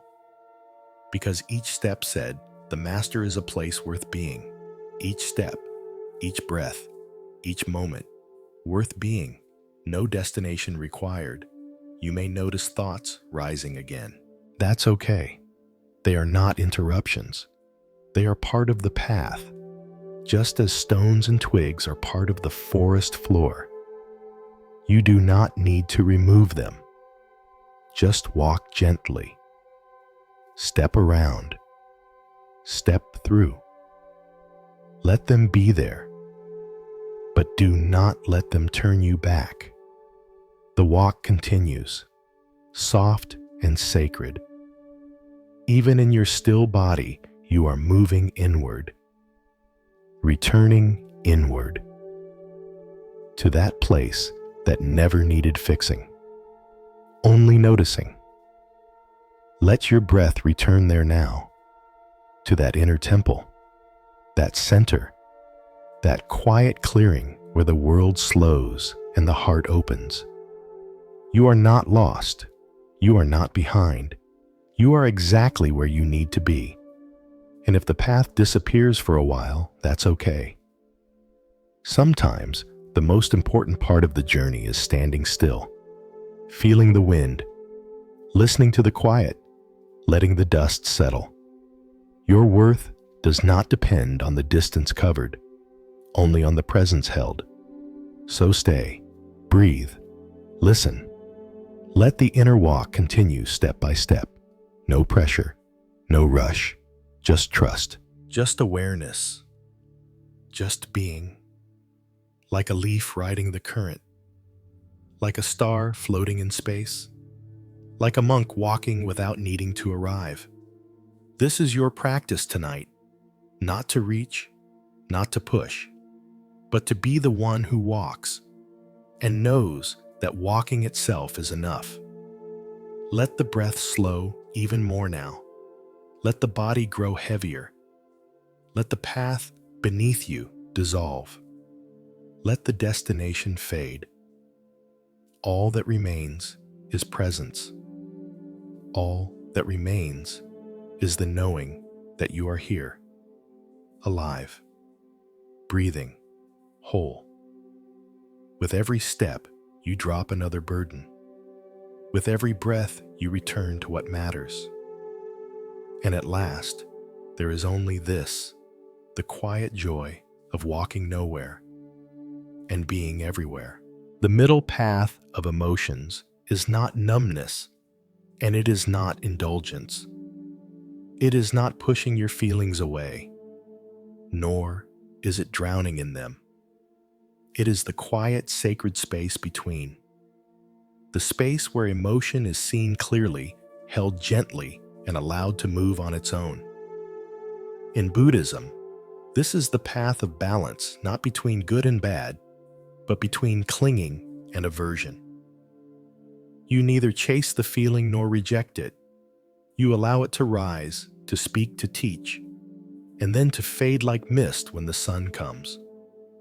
Tonight, let yourself rest in that middle place. You don't have to feel more than you do.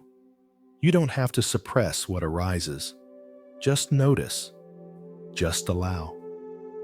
Some nights, the heart feels full to the brim of longing, of sadness, of joy you cannot name. Other nights, it feels quiet still, perhaps even empty. Both are allowed. Both belong. Emotions are not problems. They are not signs that you are failing. They are the weather of the inner world, and weather always changes. Let your breath anchor you now. Inhale slowly. Feel what is present. Exhale gently, and let it be. Again and again. You may notice a feeling rise, an old grief perhaps, or a soft ache you thought you had buried. You don't need to push it away, and you don't need to hold it tight. Just sit beside it like you would with a friend. No fixing, no judging, just presence. When you do this, something extraordinary happens. The feeling softens, not because you changed it, but because you gave it space. Most of the suffering from emotion does not come from the emotion itself, but from the war we wage against it, from the belief that it shouldn't be there, that we must resolve it quickly, or hide it, or let it control us completely. But there is another way. The middle path. Like walking a bridge between two cliffs, overreaction on one side, suppression on the other. You walk slowly, breath by breath, with awareness as your guide. Each step is a moment of compassion. Each breath is a hand extended toward yourself. You do not need to conquer your feelings. You need only to accompany them. Zen masters teach this with stories more than rules. One such story tells of a monk who sat by a stream each morning. No matter what mood he was in, no matter what thoughts troubled him, he would watch the water. One morning, a novice asked, "Why do you sit here, master?" The old monk replied, "Because I learned that the water carries everything and yet clings to nothing." "But what if the water runs wild?" the novice asked. "Then I do not chase it." The monk said, "I stay seated and let it pass. This is your seat by the stream. This breath, this body, this moment. You don't have to fix the flow. You don't have to jump in. Just sit. Just witness. Let your awareness return to your heart now. Not the physical beating organ, but the emotional space in your chest. What is there? Is it tight? Is it aching? Is it open? Is it numb? There's no right answer, only honesty, only breath. Rest your attention there like a feather landing softly. Stay. Let whatever needs to rise, rise. Let whatever needs to move, move. Without grasping, without fear. The middle path welcomes both joy and sorrow, but is ruled by neither. It does not deny what is difficult, nor cling to what is beautiful. It allows, it flows, and it remains. You too can remain. No matter what stirs within, you may weep. Let yourself. You may smile unexpectedly. Let that too. All of it belongs. Nothing to fix, nothing to resist. Just the truth of this moment. Seen, held, honored. The body knows how to release when you let it. Tears are a release. A sigh is a release. Even silence is a release. You don't have to plan it. You don't have to schedule your healing. It unfolds when space is made, when breath is steady, when judgment is quieted. So tonight, create that space. Not by force, by allowing. Let your belly rise and fall with ease. Let your face soften. Let your breath carry you like a leaf on a stream, moving but not in a rush. No effort tonight, only presence, only kindness. If emotion stirs, say quietly, "You are allowed." If nothing stirs, say the same. This is not a test. There is no grade for how deeply you feel. Only awareness, only gentleness. The more you allow, the less you need to control. The more you feel, the less you need to fear. The more you sit with your truth, the less you run from it. And eventually, peace doesn't feel like an escape. It feels like a homecoming, a return to yourself. Not the self made of reaction and defense, but the self that watches with love, the one who has always been here, watching, waiting, ready. There is no emotion too big for this awareness, no wave too strong, no story too complicated. Everything can be held. When it's held lightly, when it's held without agenda, let the breath deepen now. Let your body grow heavier. Let the emotion, if it's still present, be your guest. Not your ruler, not your enemy. Just a passing traveler who knocks at your door and leaves when it's time. And you remain. a little softer, a little freer, a little more whole. That is the middle path, not walking above emotion, not sinking beneath it, but moving with it, awake, steady, kind. That is what you are doing now. That is the work of peace, and it begins again with this breath, non-self, and the illusion of control.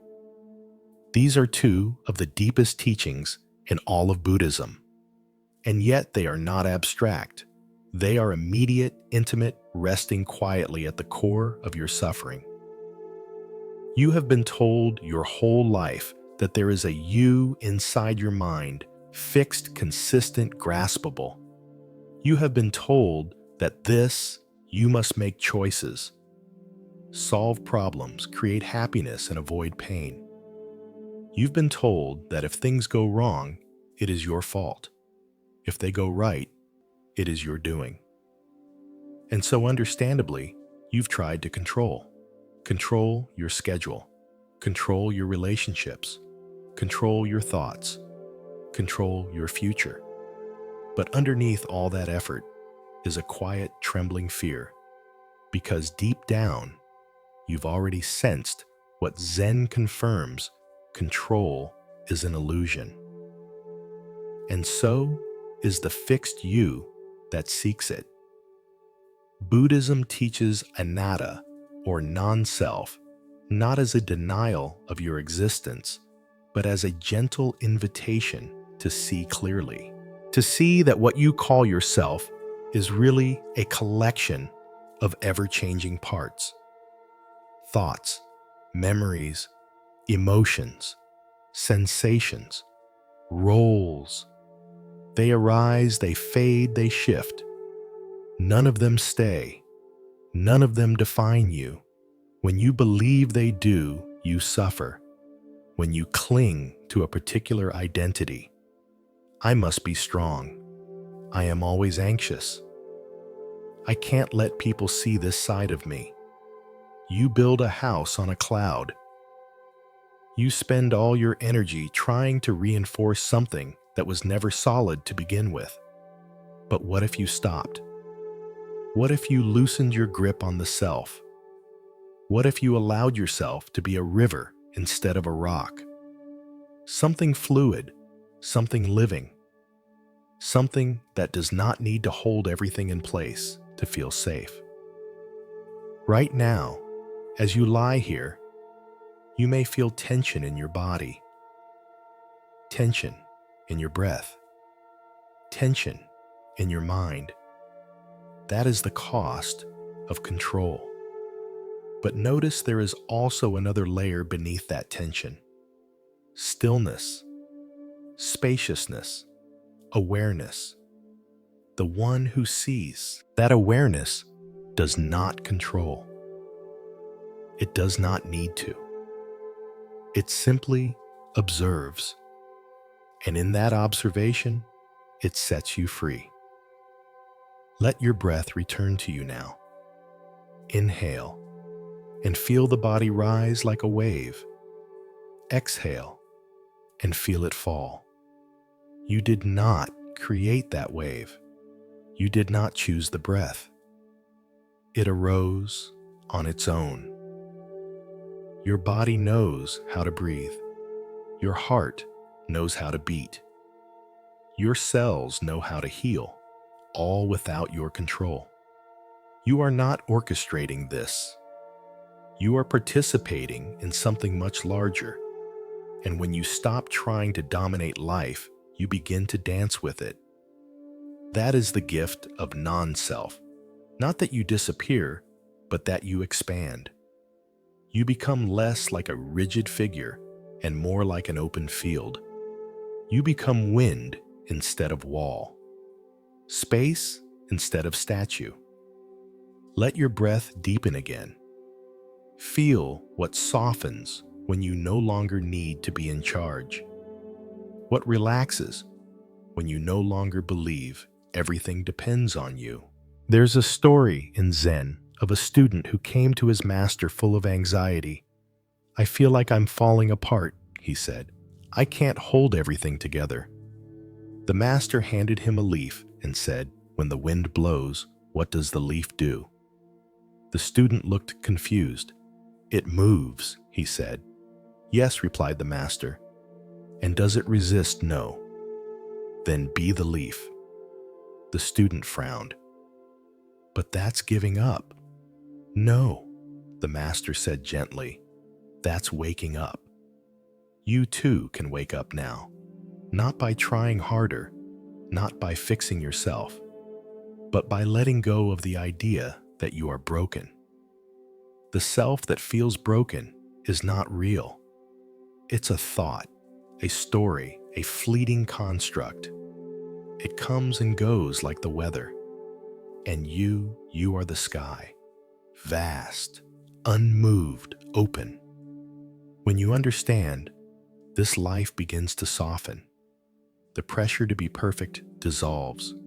The need to control every outcome fades.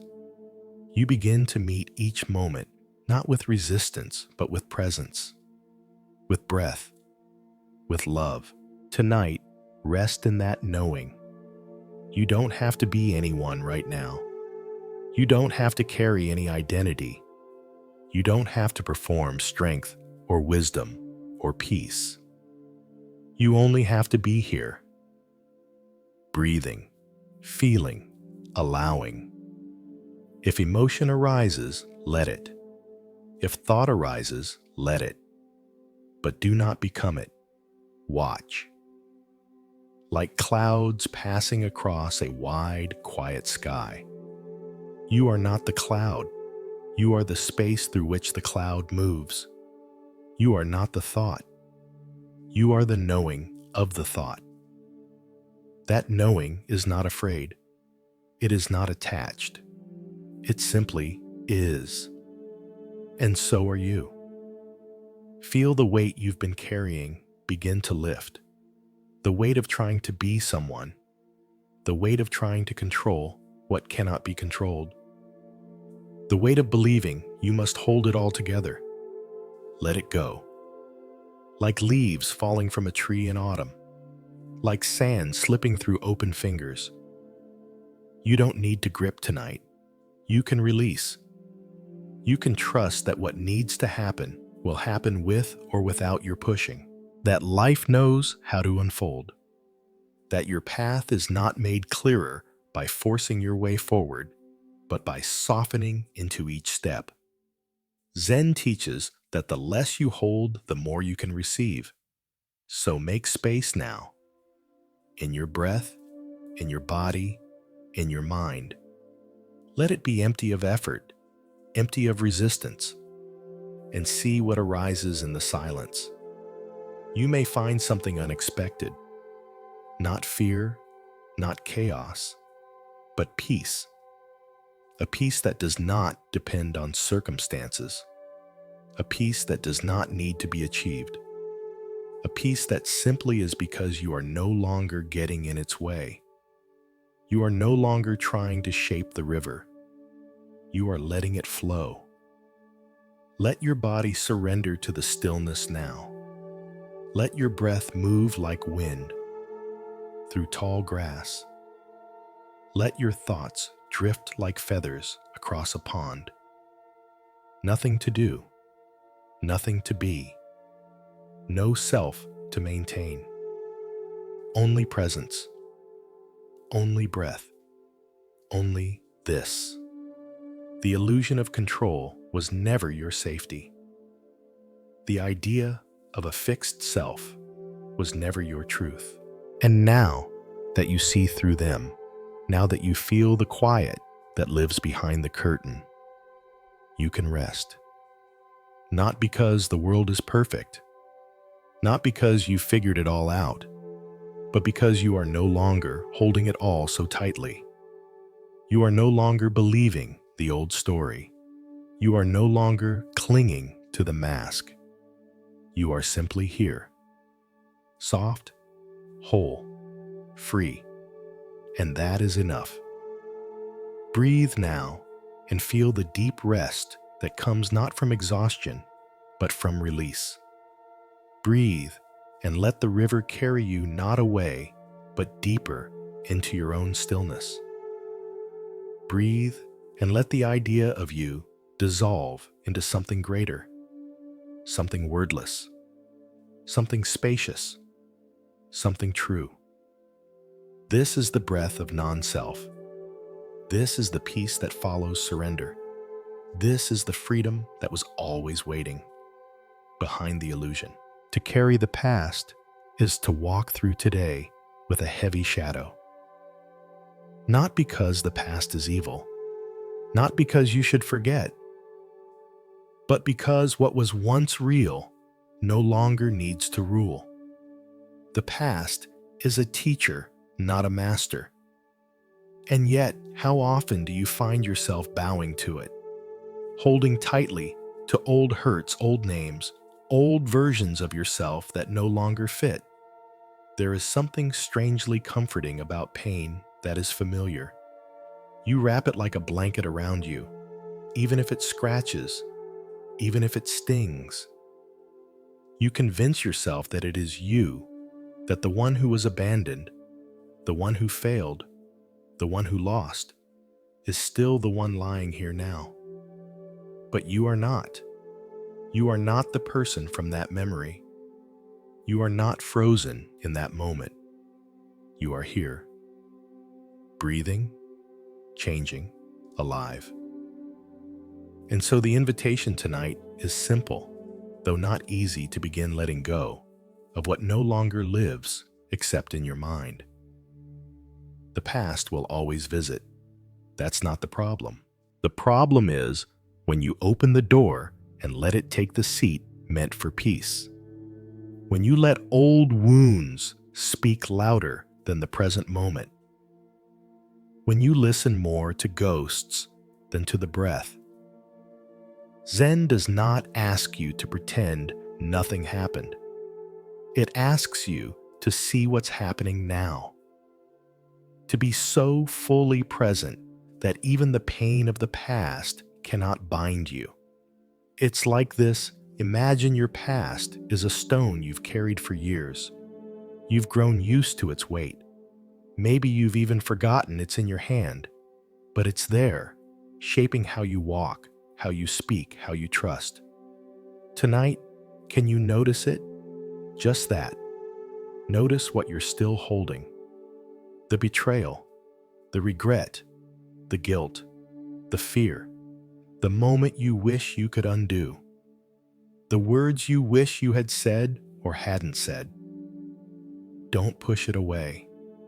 Don't wrestle with it. Just notice, and then set it down, gently, like a child placing a toy on the ground. Not because it never mattered, but because you're tired, because it's time, because there's something in you that longs to feel light again. You may feel resistance. That's okay. The mind doesn't like to release its stories. It says, if I let this go, I will forget who I am. But that's not true. You do not lose yourself when you let go of the past. You find yourself, the self that exists outside the story, the self that is not defined by pain, the self that watches, that breathes, that remains. So let's return to the breath. Inhale, feel the body rise. Exhale, feel it soften. Each breath is a moment lived now. Not then, not before, but here, now. And now is always free. You can never go back and fix the past, but you can stop letting it tell you who to be. You can reclaim your voice from the memory. You can remember that pain is a season, not an identity. There's a Zen teaching that says when the wind passes, the leaves settle. Your thoughts, your memories, they are like the wind. And if you stop chasing them, they will settle. If you stop picking up the old stories, they will fall like autumn leaves, silent and golden. Let one fall now. Feel it. One old regret drifting down. One story of shame falling gently. One image that haunts you fading into the forest floor. And what remains? Breath, stillness, you unburdened, you light, you open. In the temple gardens of Japan, there are stones arranged with space around them. The space is as important as the stone. It is the emptiness that gives the stone its meaning. In your life too, the space you create by letting go is what reveals peace. Not the grasping, not the holding, but the opening, the releasing. And you can do that now. You don't need to forget. You don't need to rewrite the past. You only need to stop reliving it, to choose just for this breath, to step into the present with empty hands. The child who was hurt, the version of you who was scared, who was abandoned, who was angry, they are still part of you. But they are not steering anymore. You can thank them. You can place a hand on your heart and whisper, "You did your best." And then you can walk forward, not away from them, but with them, grown, safe, whole. That's what healing looks like, not erasing the past, but integrating it, carrying its lessons, not its wounds. There's a Zen koan that says no snowflake ever falls in the wrong place. And perhaps that's true for your experiences as well. Even the painful ones, even the ones that broke you open. They shaped you. They revealed what matters. They softened your heart. But now, you get to choose how much space they occupy. You get to choose whether you wear them like armor or let them fall like petals. The past can be a root, but it doesn't have to be a cage. You are not stuck. You are never stuck. Even now, in this stillness, you are moving forward. Breath by breath, release by release. And one day, you will look back, not in pain, but in awe, not with sorrow, but with softness, because you will see how far you've come, how much lighter you feel, how the weight you thought was part of you was never yours to keep. Tonight, let yourself begin. Begin the slow, sacred process of release. Let the old voices fade. Let the old names dissolve. Let the old story loosen its grip. And let the breath take its place. Inhale peace.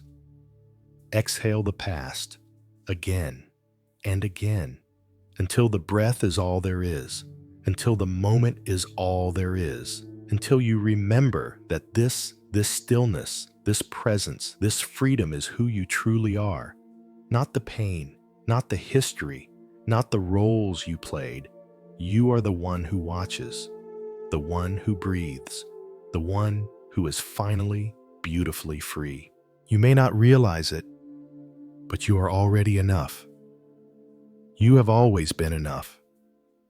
Before the achievements, before the failures, before the masks you wore to fit in, before the stories you told. To feel safe, you were whole.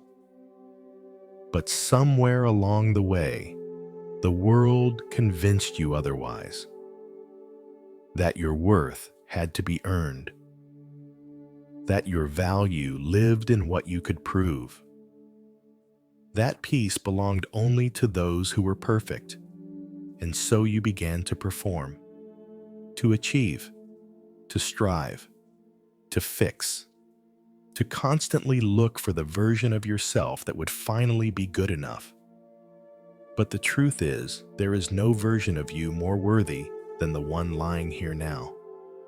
Not because you've done everything right, not because you've never been broken, but because your very being, this breath, this heart, this awareness is sacred.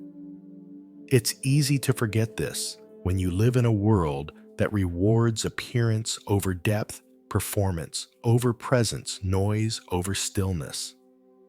But Zen whispers the opposite. It reminds you that beneath all striving is already a quiet, luminous self. A self that does not need to be improved, only uncovered. And the path to uncovering is not in doing more. It's in doing less. Less judging, less performing, less pushing, and more being, more breathing, more allowing, more trusting. Right now, place a hand over your chest. Feel the rise and fall. That rhythm is not asking for permission. It is not waiting for you to be perfect. It simply continues. It serves you because you are here, because you are alive, because that is enough. This is where true self-worth begins, not with what you produce, but with what you are. There's a Zen saying, "The true person of no rank appears in every moment. No rank, no label, no status, just you. You without comparison. You without performance. You as a living, breathing expression of awareness." Let this truth settle into your body like warm sunlight. Let it spread through your chest, down into your belly, across your shoulders. Let it dissolve the tension that says, "I must try harder." Let it soften the thoughts that say, "I'm not there yet." You are here, and here is enough. There is nothing you need to add, nothing you need to erase, nothing you need to become. You were not born lacking. You were taught to forget. But forgetting is not permanent, and remembering is closer than you think. Just breathe, just feel, just allow. You may notice thoughts rise, but I haven't done enough. But I made mistakes. But I'm not like them. Let them rise like bubbles in a pond, and then let them pop. They are not truth. They are echoes. They are shadows of a story you no longer need to live in. Instead, live in the breath, in this moment, in the space where nothing is missing. Imagine now that you are standing in a vast field under a wide sky. There is nothing to prove here, nothing to earn. You are not being judged. You are not being measured. You are simply being. The wind moves through the grass without effort. The sun warms the earth without deserving. And you, like the wind, like the sun, simply belong, not because of what you do, but because of what you are. Existence itself, presence itself. That's enough. That's always been enough.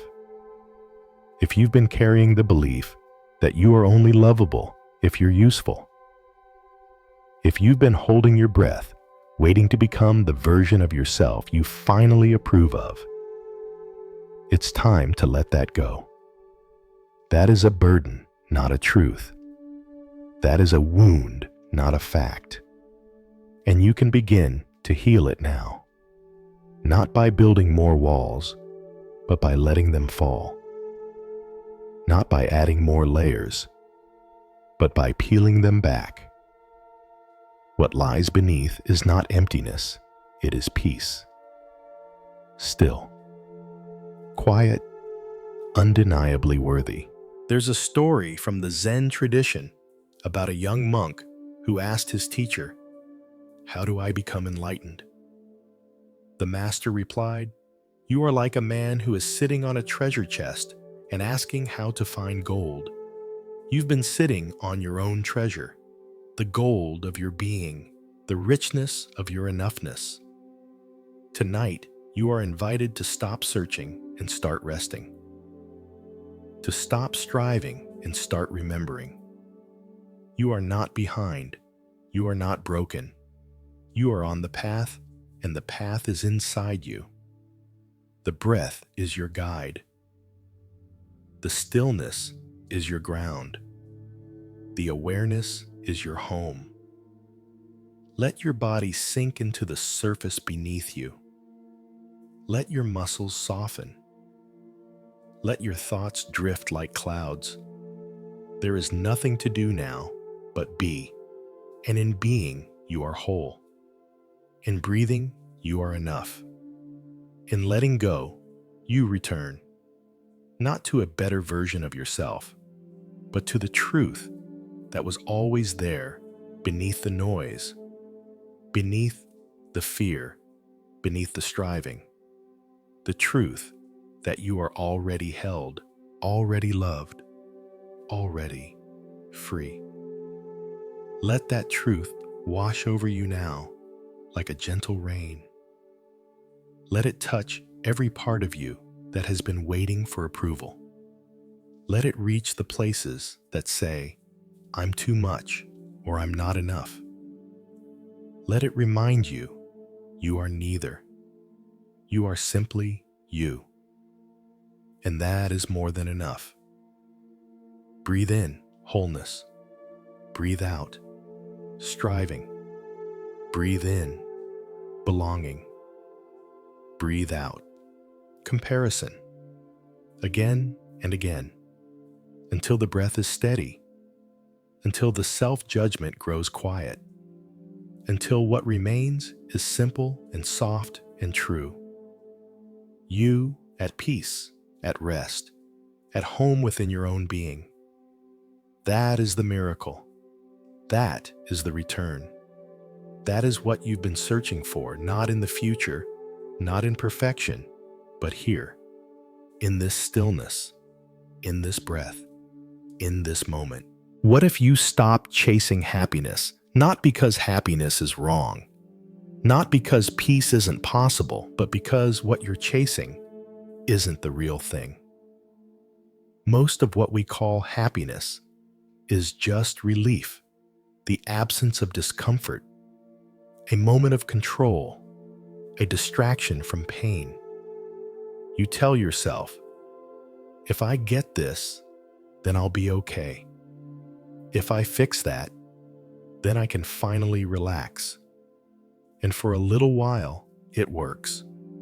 You feel the rush of getting what you wanted, the comfort of things going your way. But it fades. It always fades. Because conditional peace cannot last. The problem is not your longing. The problem is that you've placed happiness in the future, always just out of reach, always one more achievement away. Zen does not say, don't be happy. It says stop tying your peace to a changing world. Stop believing that the next thing will save you. Instead, come home. Right now, to the breath, to the body, to the moment as it is.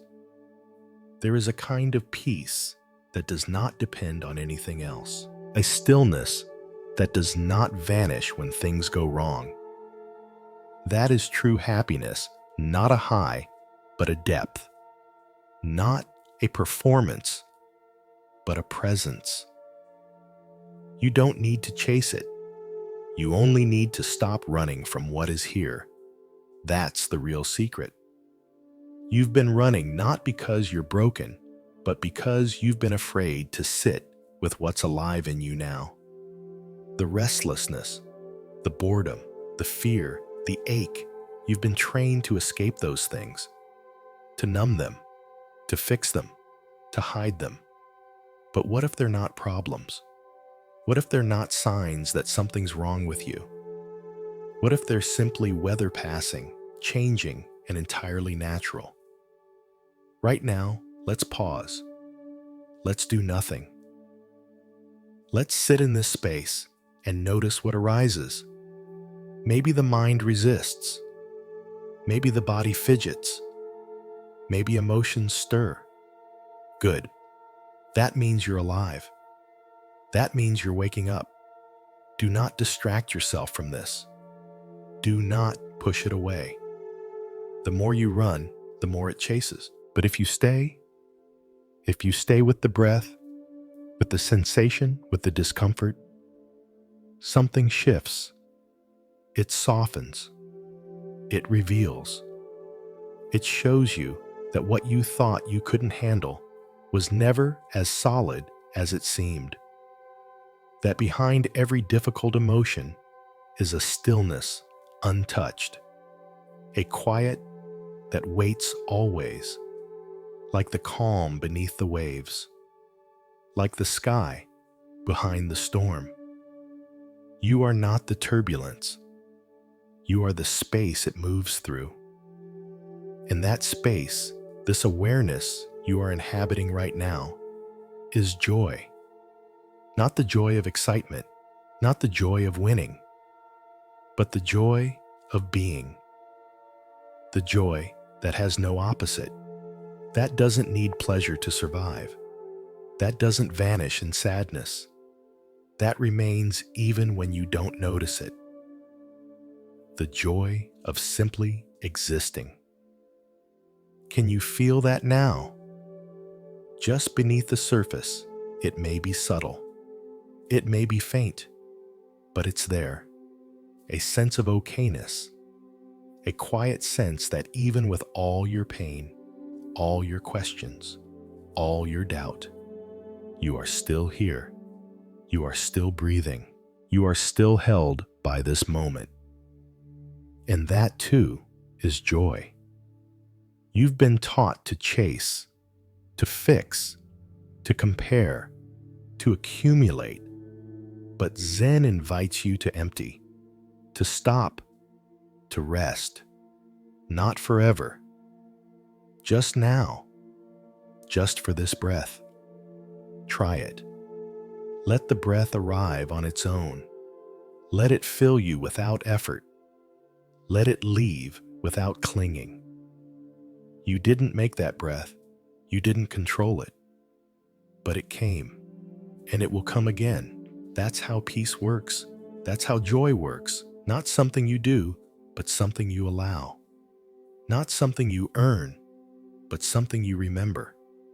Like light behind your closed eyelids. Like warmth returning to frozen hands. Like music you almost forgot now humming softly in the background. The joy of being is already here. Waiting for your attention. Waiting for your stillness. Waiting for your trust. So many people think peace means having no problems. But peace is not the absence of difficulty. It is the presence of clarity. It is the spaciousness in which difficulty can arise without consuming you. It is the mountain that holds the storm without collapsing. It is the tree that bends with the wind without breaking. You can be that tree. You already are. You've survived moments you thought would end you. You've breathed through nights that felt too heavy to bear. And still, here you are, listening, softening, returning. That is the miracle. Not that you've solved everything, but that you're still here, still showing up, still opening. And that opening, that willingness to be present is the gateway to true joy. Joy that doesn't need conditions. Joy that doesn't need applause. Joy that exists in the quiet act of being with what is, in the simplicity of noticing a breath, the sound of silence, the feel of your body resting. This moment right now is enough. This breath is enough. And you are enough. Not because everything is perfect, but because you've stopped believing that it has to be. Because you've begun to realize that the peace you longed for was never lost. It was just hidden beneath all the running. And now, you've slowed down, you've stopped, and in the stillness, you see it. Your life already whole, your being already radiant, your soul already home. Let the breath take you deeper now. Let the mind quiet. Let the heart rest. You don't need more. You don't need to reach. Just receive. Just be. And let joy, that ancient joy, rise from the depths of your being. Not loud, not flashy, but true. The joy of breath. The joy of being. The joy of enough. There is a part of you that knows how to be still. You may have forgotten it, buried it under noise, drowned it in urgency, distracted it with goals. But it's still there. Not gone, just quiet, waiting. It is the part that doesn't need answers to feel safe, that doesn't need plans to feel worthy. It is the knowing within you that understands deeply, wordlessly, that simply being is enough, that life does not require your constant interference. That truth unfolds best when you are still. But stillness is not easy. Not in a world that glorifies motion, not in a culture that measures your value by your productivity. You were taught to chase, to compete, to keep moving, as if stopping meant failure, as if stillness meant laziness. But Zen offers a different truth. It teaches that in the silence, in the pause, in the unmoving space between breaths, you return. You remember. You come home to the place before thought, before roles, before striving. You don't need to earn your right to be still. It is not a reward. It is your nature. The river does not apologize for flowing. The sky does not ask permission to open. The mountain does not explain why it stands still. You are part of the same world. You too are allowed to rest. So rest now. Feel your body sinking into the earth. Let your shoulders fall. Let your jaw loosen. Let the space between thoughts grow wider. You do not have to hold everything. You do not have to fix what's broken. You do not have to know what comes next. This moment does not ask for your answers, only your presence. That's all. Just presence. Breathe. Feel the air enter, then leave. Breathe again. Slowly, softly. Each breath is a return to stillness, a sacred unfolding, not something to be forced, but remembered. When you were a child, you knew how to rest. You could sit in the sun and feel its warmth without asking why. You could listen to the wind and let it carry you. You were not yet taught to rush. You were not yet told to be more. Tonight, that child still lives in you, still watches, still waits for you to slow down. Can you find them? Can you listen? There's no effort needed. Stillness doesn't come from trying harder. It comes from trying less, from letting go of the need to improve every moment, from realizing that life is not a problem to solve. It is an experience to feel. In the great Zen monasteries, monks spend hours in silence, not because they have nothing to say, but because they understand that silence teaches in a way words never can. In silence, the mind softens. In stillness, the heart opens. And in presence, wisdom arises. Not as a thunderclap, not as certainty, but as gentle clarity, like moonlight on water, like snow falling without sound. This clarity is already in you. You don't need to chase it. You don't need to force it. You only need to become still enough to hear it. Beneath the noise of your thoughts, beneath the restlessness of your body, beneath the swirl of emotion, there is something that does not move, something that does not change. The watching presence, the quiet witness, the knowing that is not tied to language. Let yourself meet it now. Let yourself rest in it. No judgment, no agenda, just stillness. You may notice discomfort rise. That's okay. It's part of the process. The mind is used to motion. Stillness feels unfamiliar, even threatening. But stay just a little longer. Breathe. Don't resist the discomfort. Don't fight the restlessness. Let them move through you like clouds through an open sky. They are not obstacles.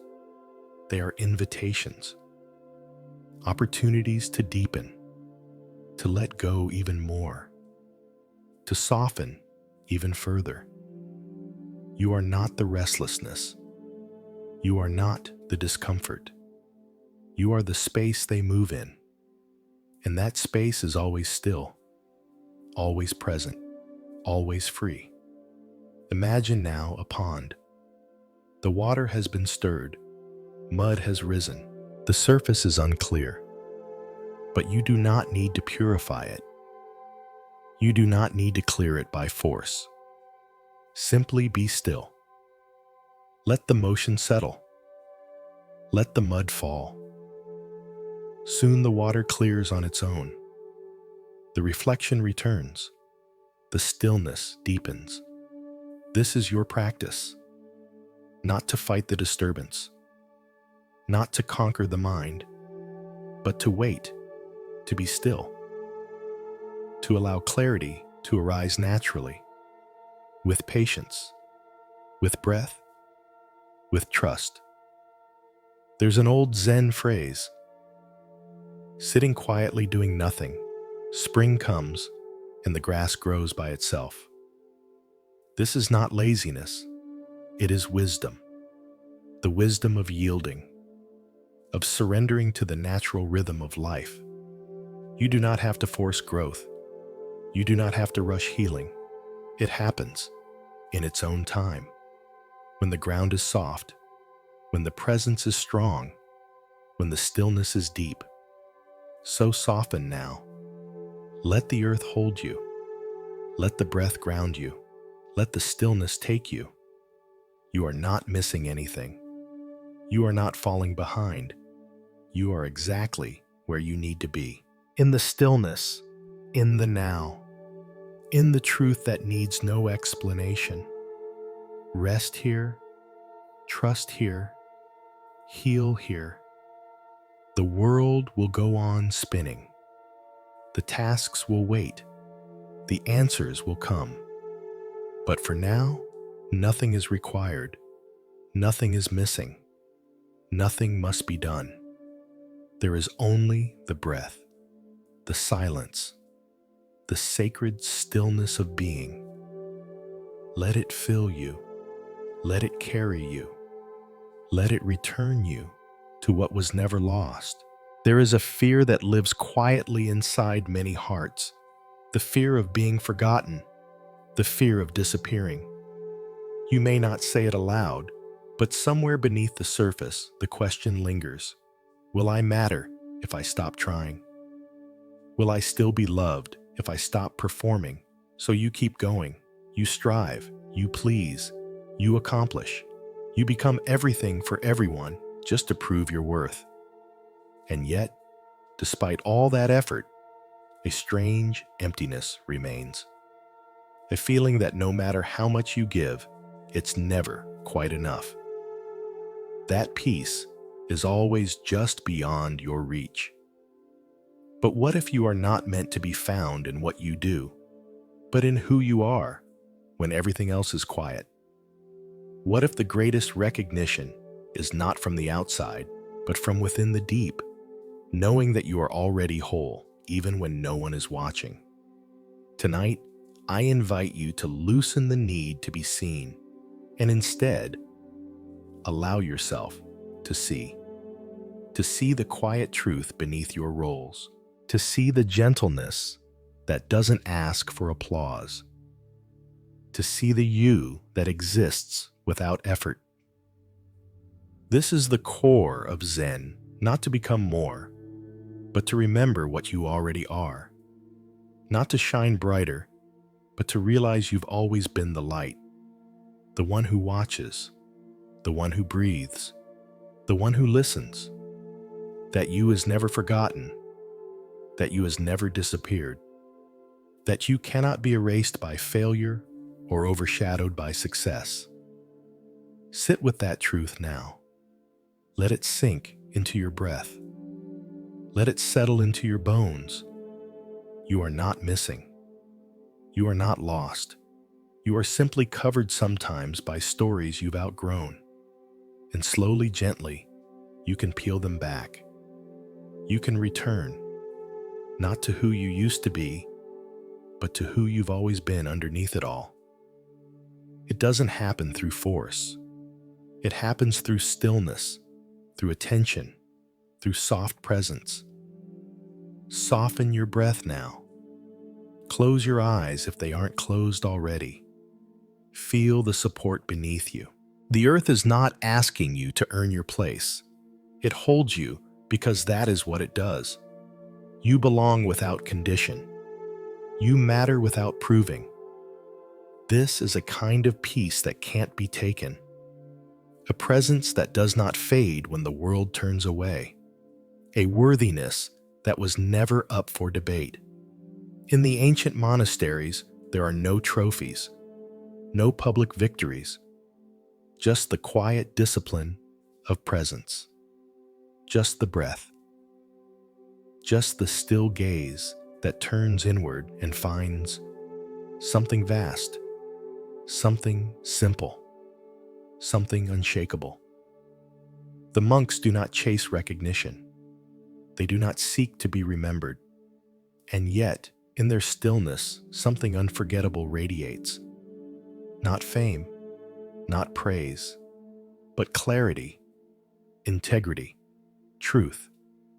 That same presence is in you, not because you've lived perfectly, not because you followed every rule, but because presence is your birthright. It is what remains when the noise falls away, when the striving rests, when the mind grows quiet. Sit in that now. You don't need to explain yourself. You don't need to justify your rest. You don't need to fear being forgotten. For in this quiet, you are remembered by life itself, by the breath, by the stillness that welcomes you home. Let the breath deepen. Inhale. Feel your chest expand. Exhale. Feel your body melt. Again and again. With each breath, let go of a role, a mask, a performance. You do not need them here. They are not who you are. You are not your productivity. You are not your success. You are not your reputation. You are the still awareness beneath them all. You are the witness, the space, the silence. You are allowed to rest. You are allowed to be, even when no one sees you, even when no one celebrates you. You are not less. You are simply real, like the mountain unmoved, like the sky vast and open, like the moon full in its silence. There is nothing to prove. There is only this breath, this moment, this truth. You have not been forgotten.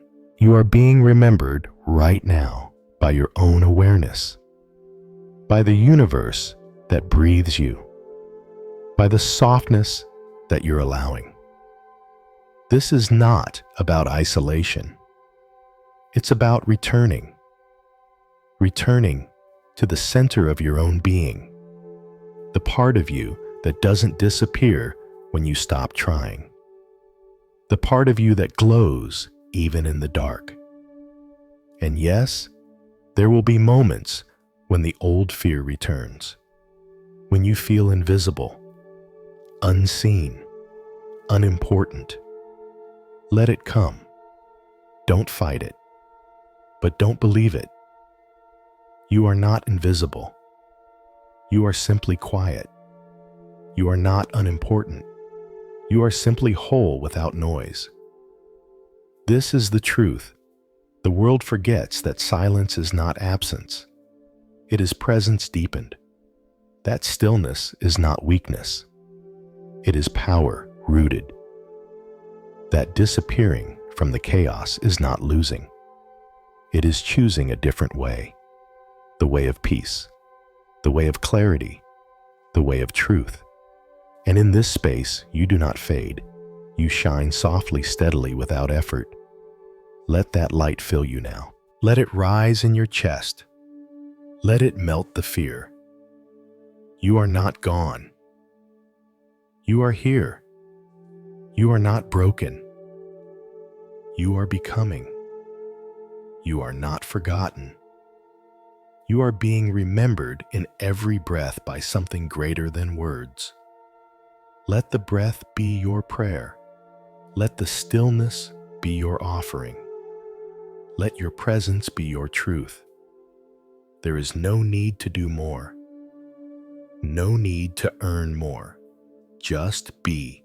And in that being, you will be seen. You will be held. You will be remembered. Not by the world perhaps, but by something even greater, your own awareness, your own heart, your own peace. The peace that doesn't need an audience. The peace that whispers, you have always been enough. Rest here, remember here, be here. You may have believed that peace only comes when everything is resolved, when all your questions are answered, when your heart no longer trembles. But Zen teaches us that peace does not wait for resolution. It does not wait for certainty.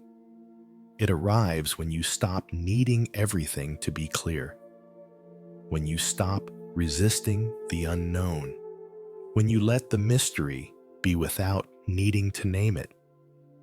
So much of your anxiety comes from trying to know what cannot be known ahead of time, from needing to see the full map before taking the first step. But life does not work that way. The path unfolds as you walk it. The clarity comes not before, but during. Not when you control, but when you trust. Trust. This is the practice tonight. Not the kind of trust that expects everything to go right, but the kind that accepts everything, whether it goes right or not. The trust that whispers, I don't know. And that's okay. That whispers, this too belongs. Let those words echo through you now. This too belongs. The confusion, the pause, the fog, the ache, the not knowing. All of it is part of the unfolding. Nothing is wasted, nothing is wrong. Like clouds drifting across a wide sky, the unknowing does not break you. It teaches you how to float. It teaches you how to surrender, to release your grip, to soften your plans, to exhale. You don't need to know how everything ends. You don't need to predict every outcome.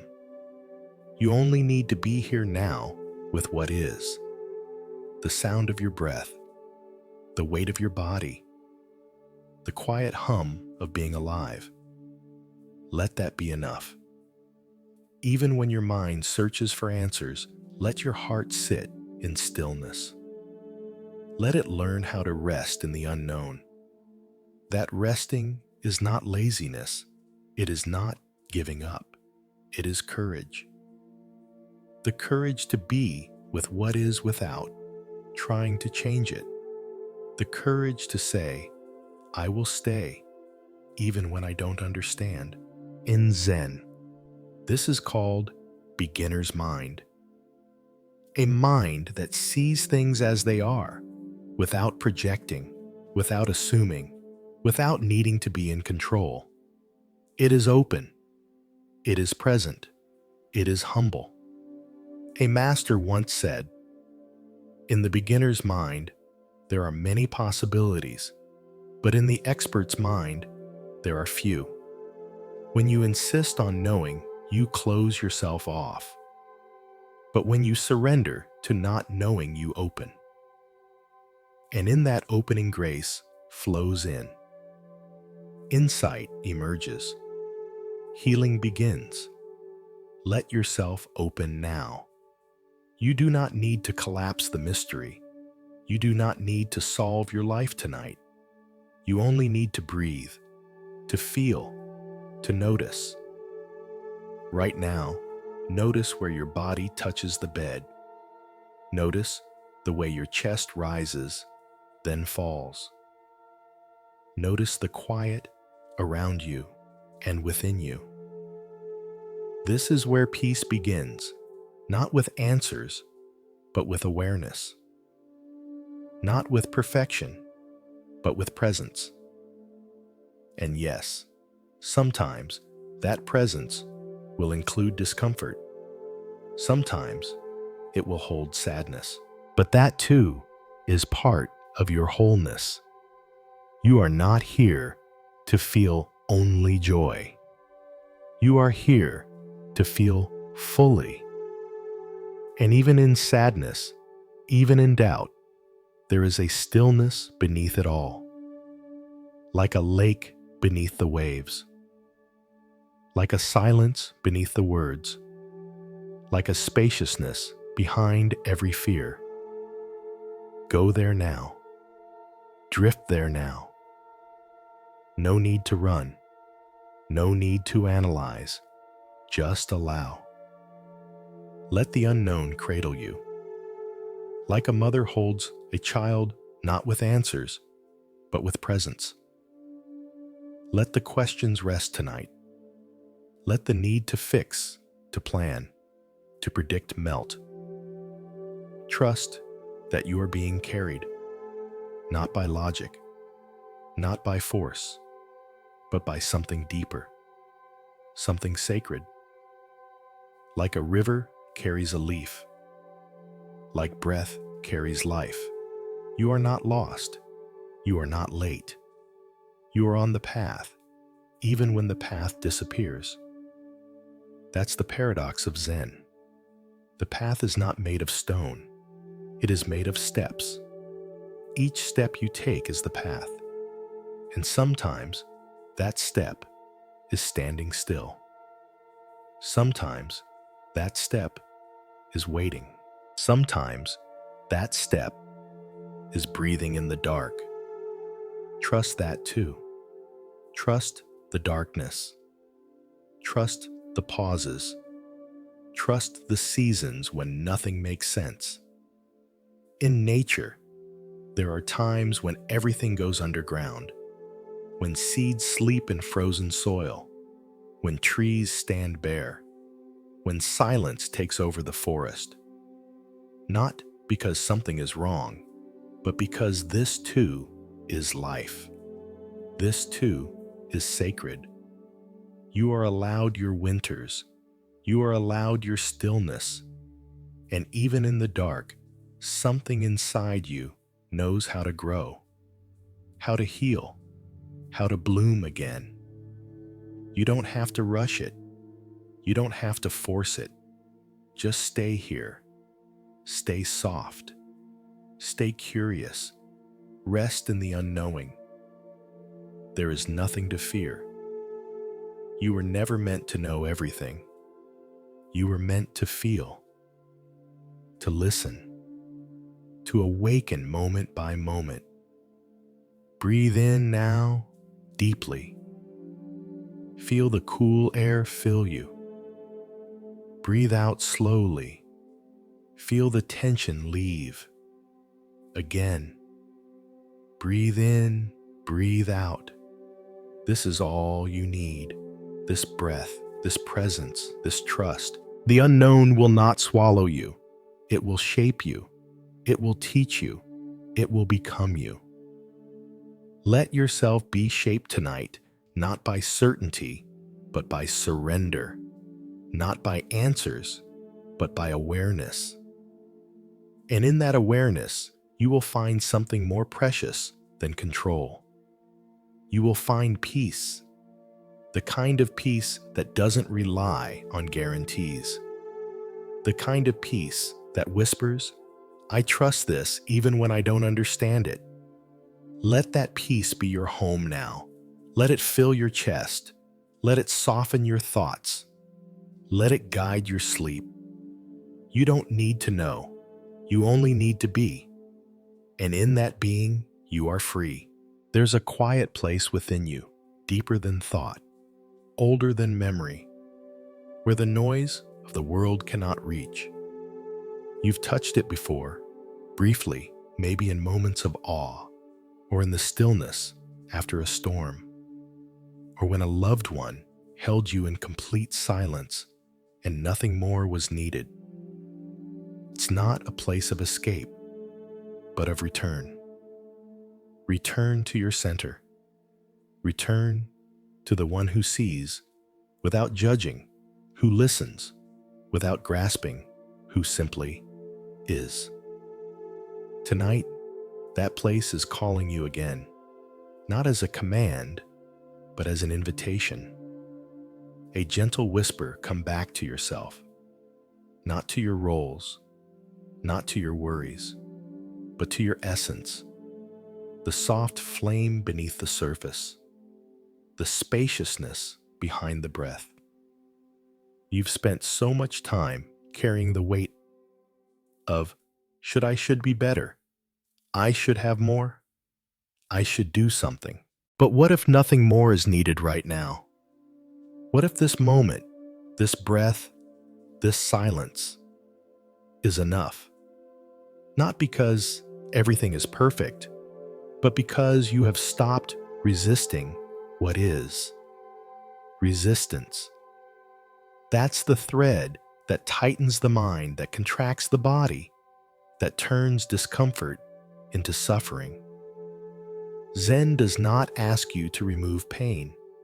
It asks you to remove resistance to pain, to breathe through it, to sit with it, to say yes, this too.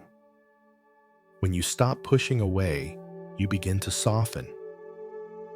And in that softness, healing happens not because you made it happen, but because you finally got out of the way a wound closes on its own when left undisturbed, the way a flower opens without being pulled. You don't need to push, you need to allow. Let the breath guide you there. Inhale gently, exhale deeply, again and again. The breath does not rush. The breath does not judge. It simply moves constant, patient, kind, like a friend that has always been there waiting for you to notice. You are safe here. You are held here. Nothing is required of you. Nothing must be solved. Let that sink in. Feel the weight of doing slide off your shoulders. Feel the armor of coping dissolve from your chest. Beneath it, there is a softness, a tenderness. That is your true self, not the self shaped by others, not the self you perform, but the self that watches clouds pass without needing them to move faster. There is a story from the Zen tradition of a monk who sat beside a stream every day. One morning, a young traveler asked him, "Why do you sit here? Do you not have things to do?" The monk smiled and pointed to the water. because the stream flows without force, because it teaches me everything I've forgotten. You have not forgotten because you are broken. You have forgotten because the world is loud, because you were taught to value noise over quiet, action over stillness, doing over being. But you are remembering now. Each breath is a remembering. Each softening is a remembering. You are not late.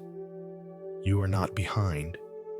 The stream inside you still flows, quietly, faithfully. Trust it. Return to it. Feel it move through your body now, not as rushing water, but as a gentle hum through your chest, through your spine, through your limbs. Let it carry away the weight of the day. Let it wash over the places in you that feel tired, tight, overwhelmed. You don't need to know where it's going. Just float. Just breathe. Just be. In this space, there are no demands, no clocks, no expectations. Only presence, only softness, only this. And this is enough. You may hear the mind still trying, still questioning. That's okay. The mind is not your enemy. It's simply afraid. It believes it must keep going, keep fixing, keep controlling, or something terrible will happen. But nothing terrible is happening. Not now, not here. So you can thank the mind for its effort. You can let it rest too. Say to it gently, "You've done enough. You can stop now." Feel the quiet settle in, like dusk settling on a quiet village, like snow falling over rooftops. Let the silence deepen, not emptiness, but fullness without noise, richness without clutter, awareness without effort. This is the space where insight lives, not the loud, dramatic kind, but the subtle wisdom that says, "You are already home." That wisdom has no voice, but you can feel it in your bones, in your breath, in your being. Let yourself be quiet enough to notice it, to trust it, to follow it, not with your feet, but with your presence. There is no finish line. There is no final test, only this moment, and then this one, and then this one. A string of no's, each offering a chance to return, each offering a door into peace. You don't need to open all the doors, just the one in front of you. Just this breath, just this heartbeat, just this pause. Feel your body now, not as a project to fix, but as a companion to love. Feel the rise and fall of your chest, the pulse in your fingertips, the warmth in your belly. You are not a machine. You are not a task list. You are a living rhythm, a song without a chorus, a candle that flickers, then steadies, then flickers again. And all of it is beautiful. All of it is enough. The monk by the stream did not seek to understand the water. He sought to become like it, to flow, to soften, to trust. You are doing the same. You are not escaping life. You are entering it more fully than ever. Quietly, slowly, softly, without force, without fear, with presence, with breath, with grace. Sometimes the heaviness you feel isn't from what you're holding, but from how tightly you're holding it. You may not realize how much of your suffering comes from clinging to expectations, to stories, to people who are already gone, to outcomes that never belonged to you. Zen doesn't ask you to let go in a dramatic way. It simply invites you to loosen your grip, just enough to breathe again, just enough to feel what's really there, not what you wanted to be there. Tonight, I invite you to notice, what are you gripping? Is it an old hurt wrapped in silence? Is it a dream that no longer fits? Is it an identity that feels too small now, but you're afraid to set it down? Clinging can be subtle. It hides behind, I should have, I can't lose this, or they must not forget me. But underneath every grasping is the same fear that if you don't hold on, you'll disappear. That if you stop reaching, you'll have nothing. But what if the opposite is true? What if your freedom begins where clinging ends? What if you're not meant to hold, but to open, like a hand uncurled, like a flower unfurling in spring, like breath itself taking in, then letting go? Let's start with that breath. Inhale, receive. Exhale, release. Not because you have to, but because that is the nature of life. No breath stays. No moment stays. And still you live. Still you are whole. In Buddhist teachings, there is the story of the monkey trap. A coconut is hollowed out and filled with sweet fruit. The opening is just large enough for a monkey's hand, but not a fist. When the monkey reaches in and grips the treat, it becomes trapped. But the trap doesn't hold the monkey. The monkey holds the trap. The moment it lets go, it's free. How often are you caught? Not by life, but by your refusal to release. By the belief that you must hold on or lose yourself. But you are not the fruit. You are not the trap. You are the one who can choose to open your hand. So let yourself open now. Slowly, gently. Maybe you don't know how to let go entirely. That's okay. Just loosen, just breathe, just feel. Feel the grief you've kept buried, hoping that holding it would somehow make the loss matter more. Feel the anger you've disguised as control, afraid that releasing it would leave you powerless. Feel the shame you've mistaken for identity, clinging to it because it's familiar. None of these feelings are bad, but they are heavy, and they do not need to be carried forever. They were never meant to be. Even pain has its seasons. Even wounds have their time. But you, your spirit, is light. It is made to flow, not freeze. To move, not calcify. Let the breath help you move now. Inhale. Feel where you're holding. Exhale. Soften just that one place, again and again. The softening doesn't mean you forget. It means you no longer let the past hold your present hostage. It means you choose presence over story, peace over pride, stillness over struggle. You do not become less by releasing. You become more honest, more alive, more connected. You make room for new breath, for new beginnings, for the mystery to unfold. Imagine now a tree in autumn.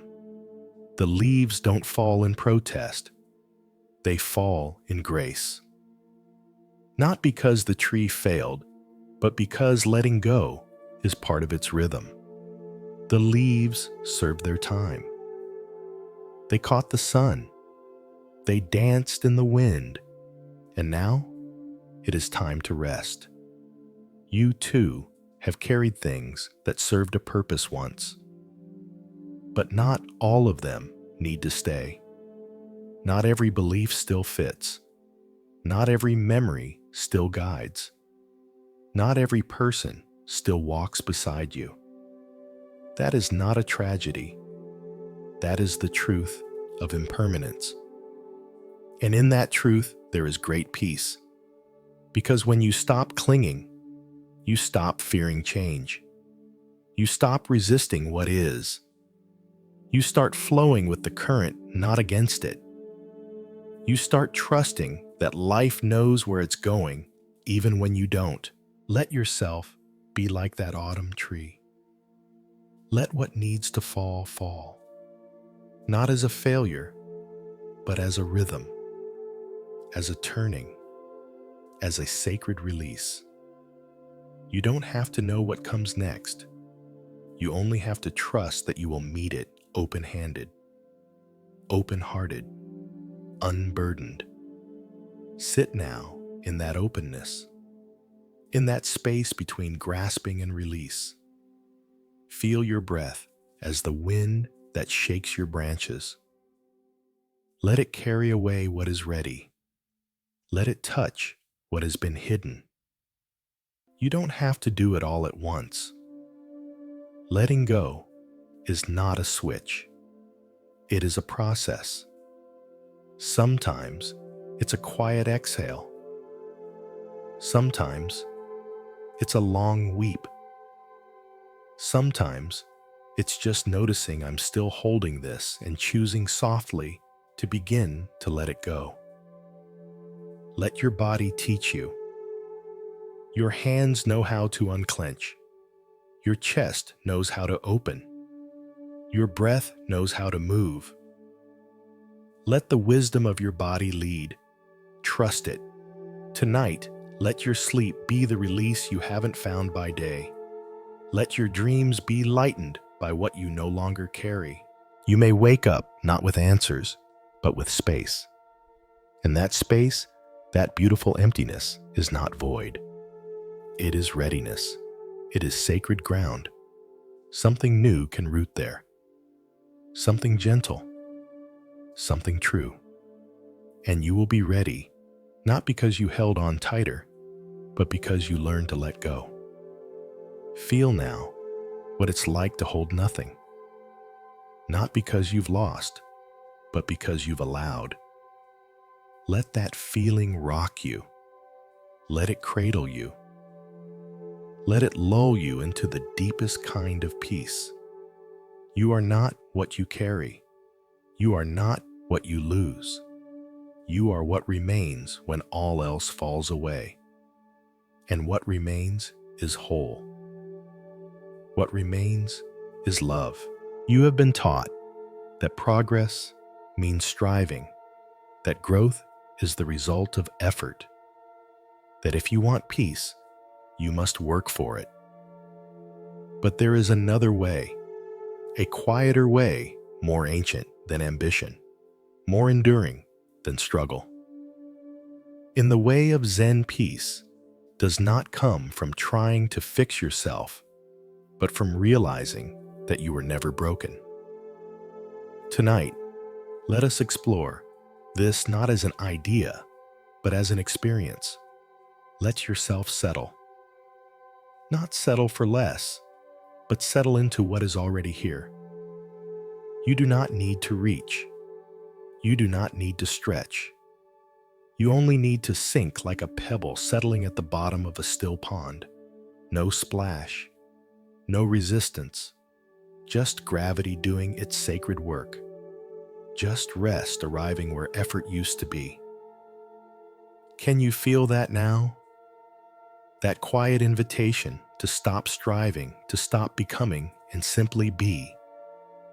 You are not a problem to solve. You are not a project. You are a presence, a living, breathing moment of awareness. There is nothing missing from you right now. Let that truth land.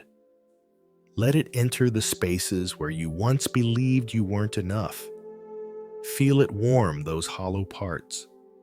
You don't need more achievement, more understanding, more validation to be whole.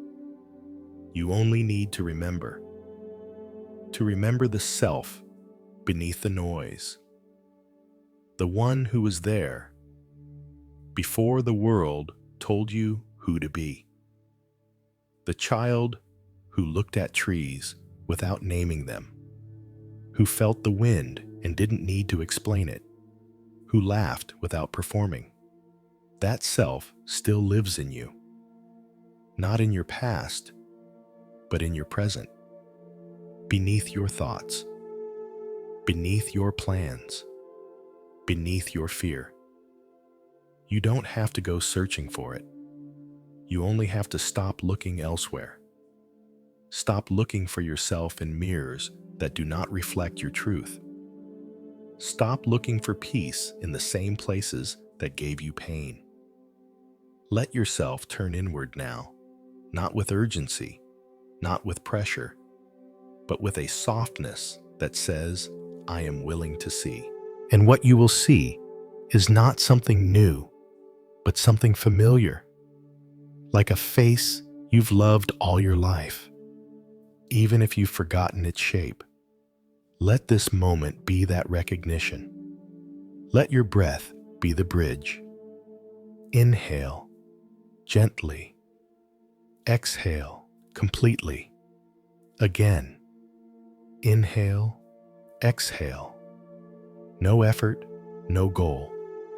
Just the breath being what it is, like a wave rising and falling, like the moon waxing and waning, like you changing, but always whole.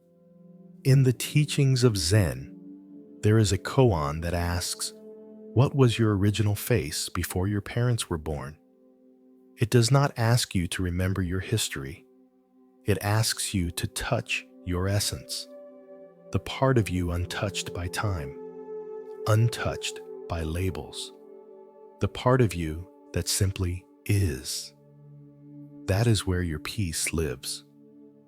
Not in the future, where your mind often wanders. Not in the past, where your regrets hide, but here, now, in this breath, in this stillness. You don't need to build a new self. You don't need to fix the one you have. You only need to return, again and again. Return to what is real. Return to what is enough. Sometimes the return looks like stillness. Sometimes it looks like tears. Sometimes it looks like laughter that bubbles up without reason. Do not judge the form. Trust the movement.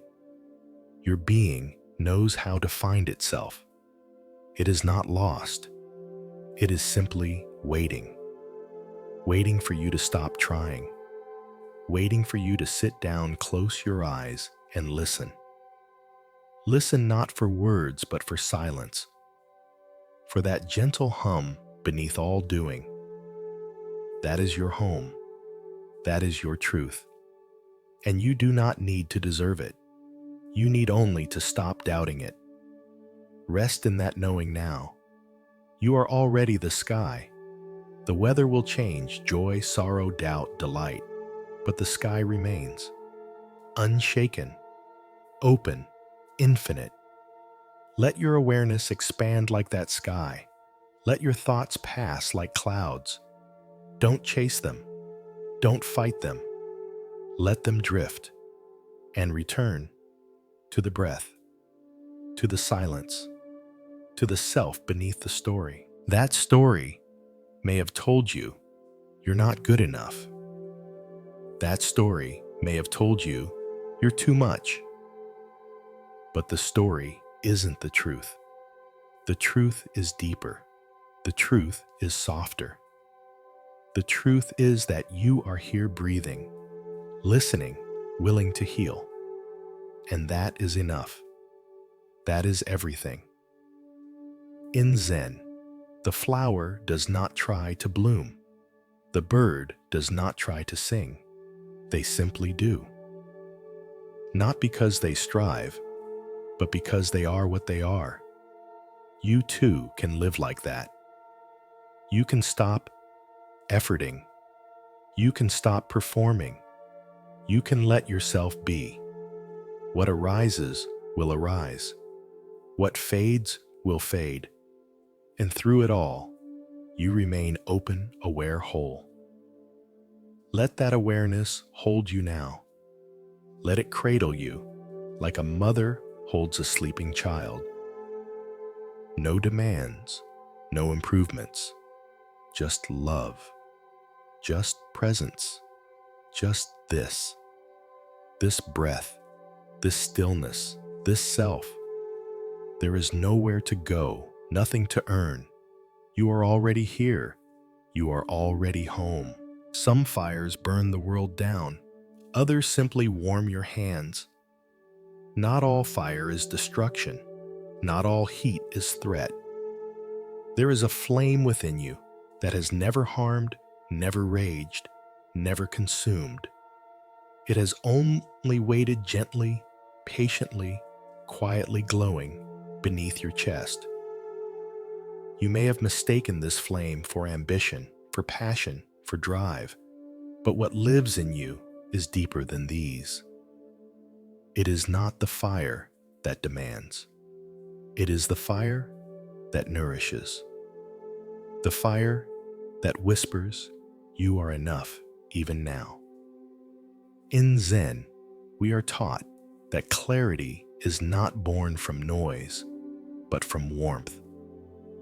A warmth that arises from presence, from stillness, from allowing yourself to be held by something greater than thought. That is the flame we speak of tonight, the flame that doesn't burn, the flame that lights the path inward without casting shadows. You don't need to chase this flame. You don't need to feed it with effort. It does not need wood, nor wind, nor spark. It only needs space. Space to breathe, space to glow. And so, I invite you now to give it that space. Breathe gently. Let the breath move through your chest like a breeze across embers. Inhale. Feel the warmth grow. Exhale. Feel it soften and spread. This flame does not flicker with fear. It steadies with truth. Your truth. The truth that you are not the chaos you survived. You are not the anger you carried. You are not the guilt that whispers late at night. You are the one who watched, the one who endured, the one who still breathes. Let that be enough. Let that be holy. There is no need to relight what has never gone out. Even if life buried your flame beneath ashes of exhaustion, it is still there. Even if others tried to smother it with shame, it is still there. Even if you forgot how to feel it, it is still there. Waiting, not to be noticed, not to be praised, simply to be. And now, as you breathe, as you soften, as you listen, that warmth begins to rise. Not as a blaze, not as a spectacle, but as the quiet heat of being alive. Can you feel it in your chest, in your belly, in your fingertips? That is your center. That is your source. That is the part of you that has never been afraid. It may feel unfamiliar, but it is not new. It is older than your name, older than your wounds, older than your stories. Zen tells us that within each of us is Buddha nature, not as a goal, not as a reward, but as an ever-present truth. You do not need to become anything. You only need to uncover what has always been. And so we return, breath by breath, to the warmth that does not burn. You may remember times when fire hurt you, when words scorched, when anger flared, when trauma seared itself into your memory. You may have learned to fear intensity, to avoid anything that feels too alive. But this is not that fire. This is the glow that gathers when you say yes to your own presence. This is the ember that remains even after every storm. It asks nothing of you but your company. Sit with it now. Feel how it asks for no explanation. Feel how it accepts you completely as you are where you are. It does not push. It does not pull. It simply is. Like a candle in the night, it exists to guide you back to yourself.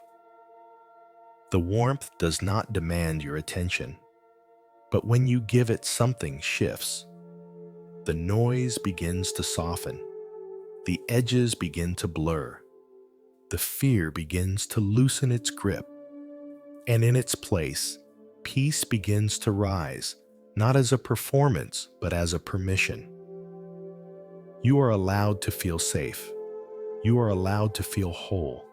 You are allowed to rest, not because you finished your work, not because you solved every problem, but because your being matters more than your doing.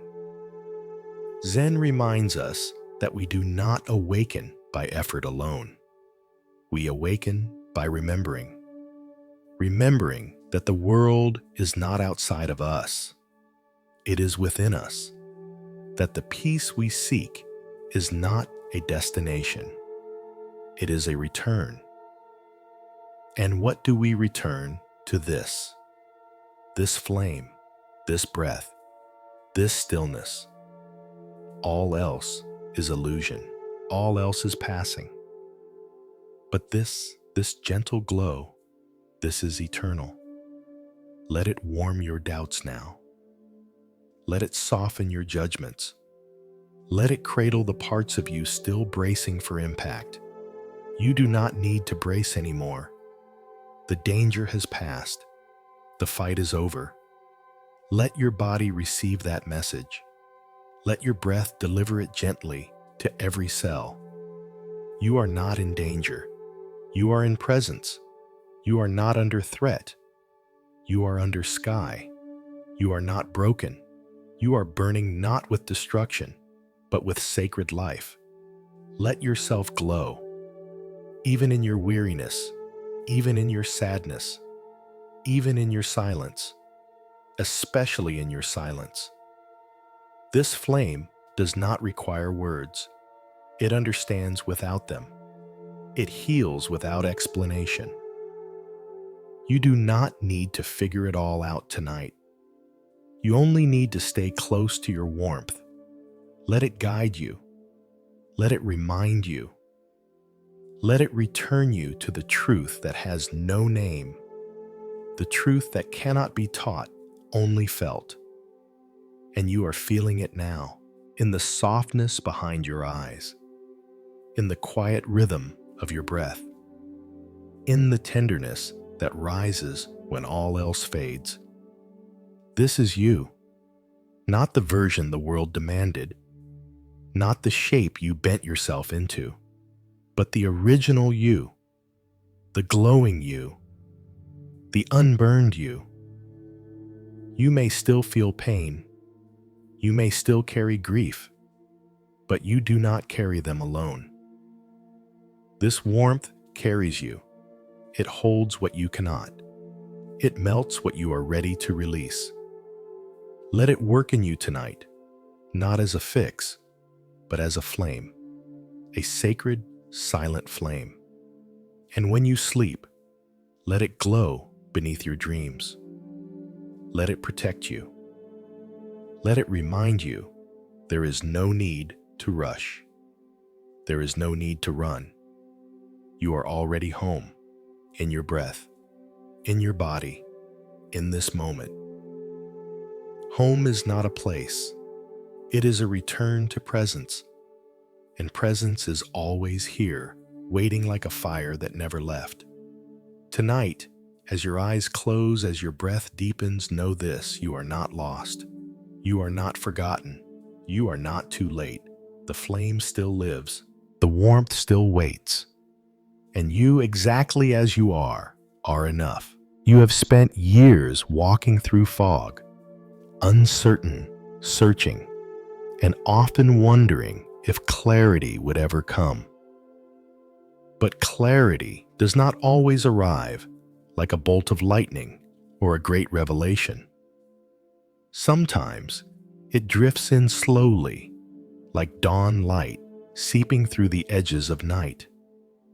In Zen, we do not chase clarity. We prepare ourselves to receive it. And to do that, we soften, we empty. We become still enough to notice what has always been there. Tonight, I invite you to become that still. Not because answers are guaranteed, but because when the mind settles, the truth is no longer hidden by the storm.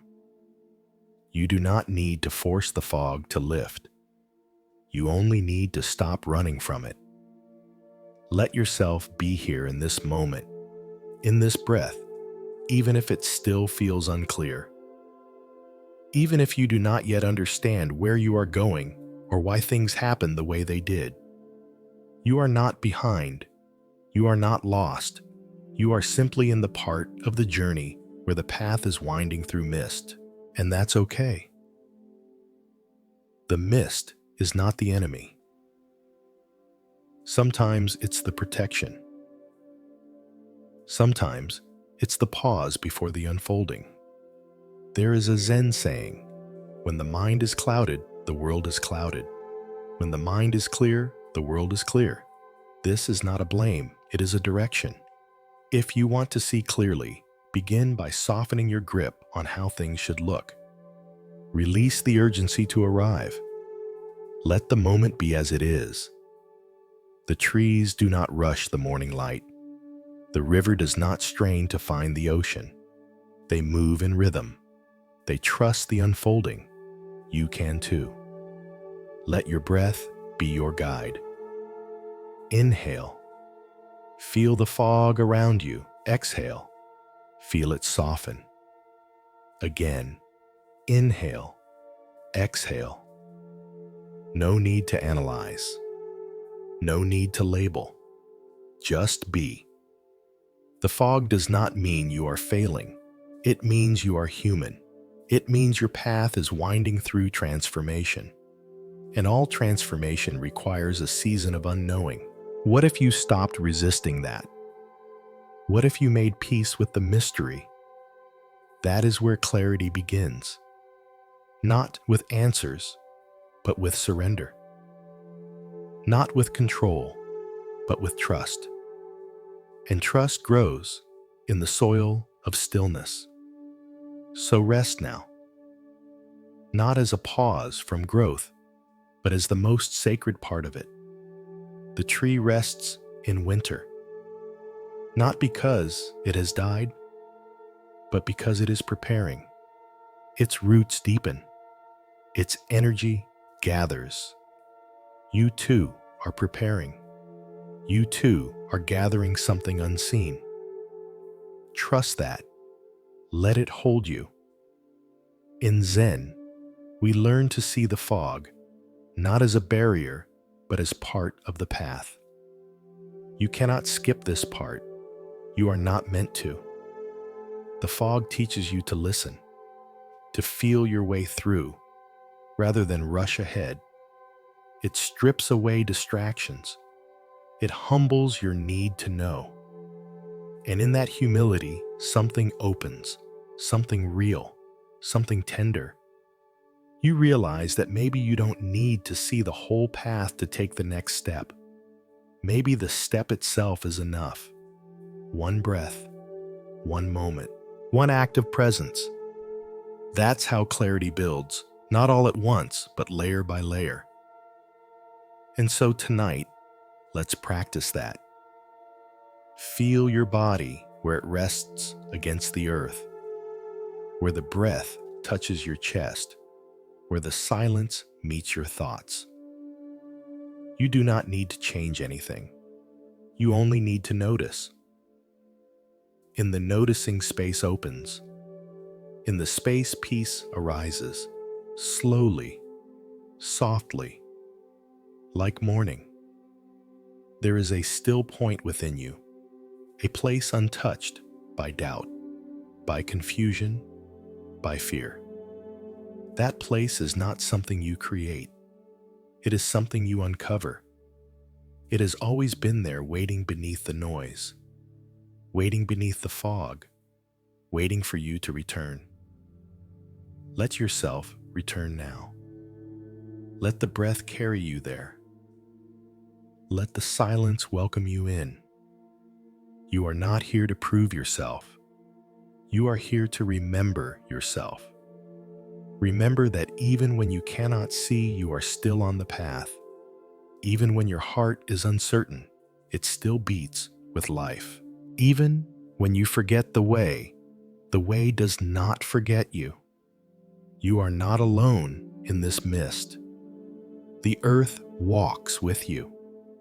The wind whispers beside you. The flame from the night before still glows within your chest.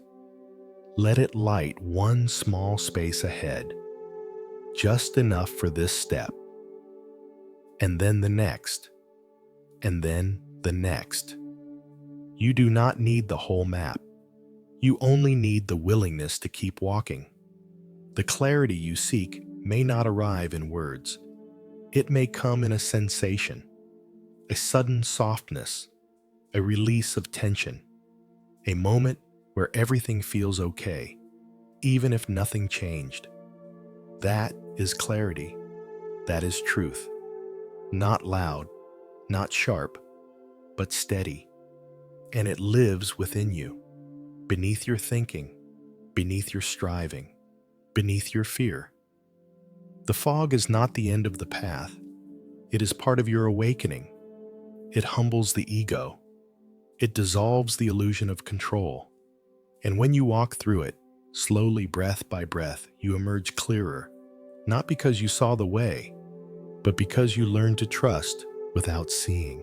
That is real clarity, the clarity of faith, the clarity of presence, the clarity that does not depend on perfect understanding, but on open-hearted being.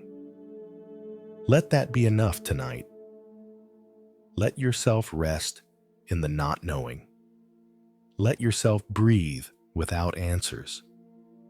Let yourself exist without proving. You are not here to be right.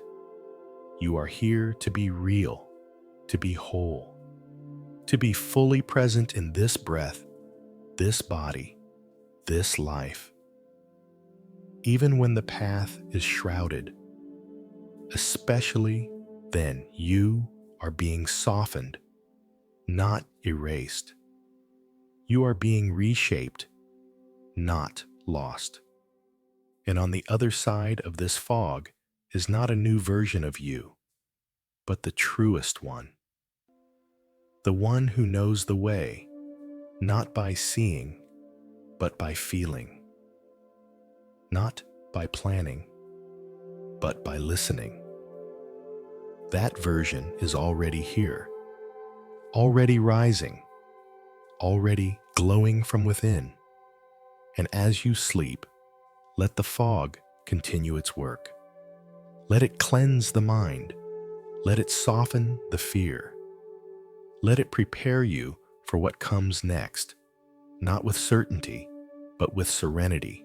When the morning comes, you may still not know everything, but you will know enough to breathe, enough to trust, enough to take one step in peace.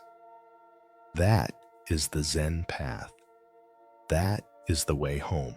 You were told that to be strong is to endure, to hold yourself together, to keep going no matter what. But tonight, I invite you to a different kind of strength, the strength of letting go Letting go is not weakness. It is not giving up. It is not failure. Letting go is the silent wisdom of the tree that releases its leaves in autumn. It is the intelligence of the sky that does not cling to its clouds. It is the deep knowing of your breath, how it rises and falls, never holding, never hoarding. Letting go is not a loss. It is a return to what is essential, real, and unburdened. As you lie here now listening, breathing, can you feel the places where you're still holding on? Not with judgment, just awareness. Is there a memory you still grip, a story that repeats, a guilt that lingers like shadow on your chest? There is no need to wrestle with it. No need to force release. Just notice. Just invite space. Inhale gently. Exhale slowly. Let your breath move through those places, not to erase, but to soften. To remind those tight spaces that they don't have to protect you anymore. You are safe now. You are here now. In the teachings of Zen, we are told, let go or be dragged. Clinging does not save us. It only creates friction. The more we hold, the heavier we become. And you have carried enough. You have held on for so long. Out of habit, out of fear, out of the belief that if you let go, something essential will be lost. But what if letting go is how you return to what matters? What if everything you're trying to hold is what is holding you back from peace? You do not need to let go all at once. Just enough.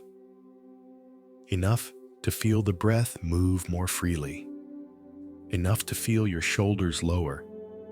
Enough to feel the space between thoughts widen. That is how it begins. That is how freedom arrives, not in a burst, but in a quiet loosening. Let yourself loosen now. Let yourself ungrip from expectations, from timelines, from the old identity you no longer fit into. You are not the same person who began this journey. Something in you has shifted, softened, awakened. Let that part lead now. Let it guide you out of the maze of overthinking and into the open field of presence. The past will not disappear, but it does not need to be carried on your back. Place it down, gently, like a bundle of stones you have outgrown. Thank it for its lessons, for its shaping, and then walk forward without it. This is not a denial. It is a liberation.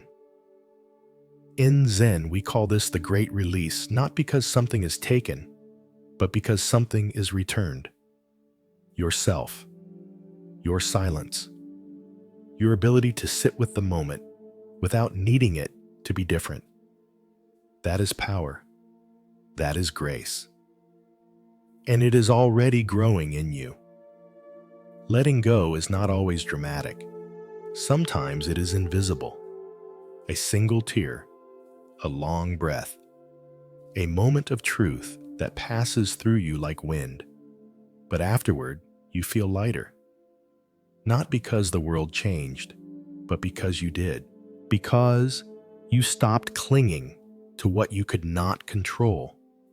Because you stopped defining yourself by what hurt.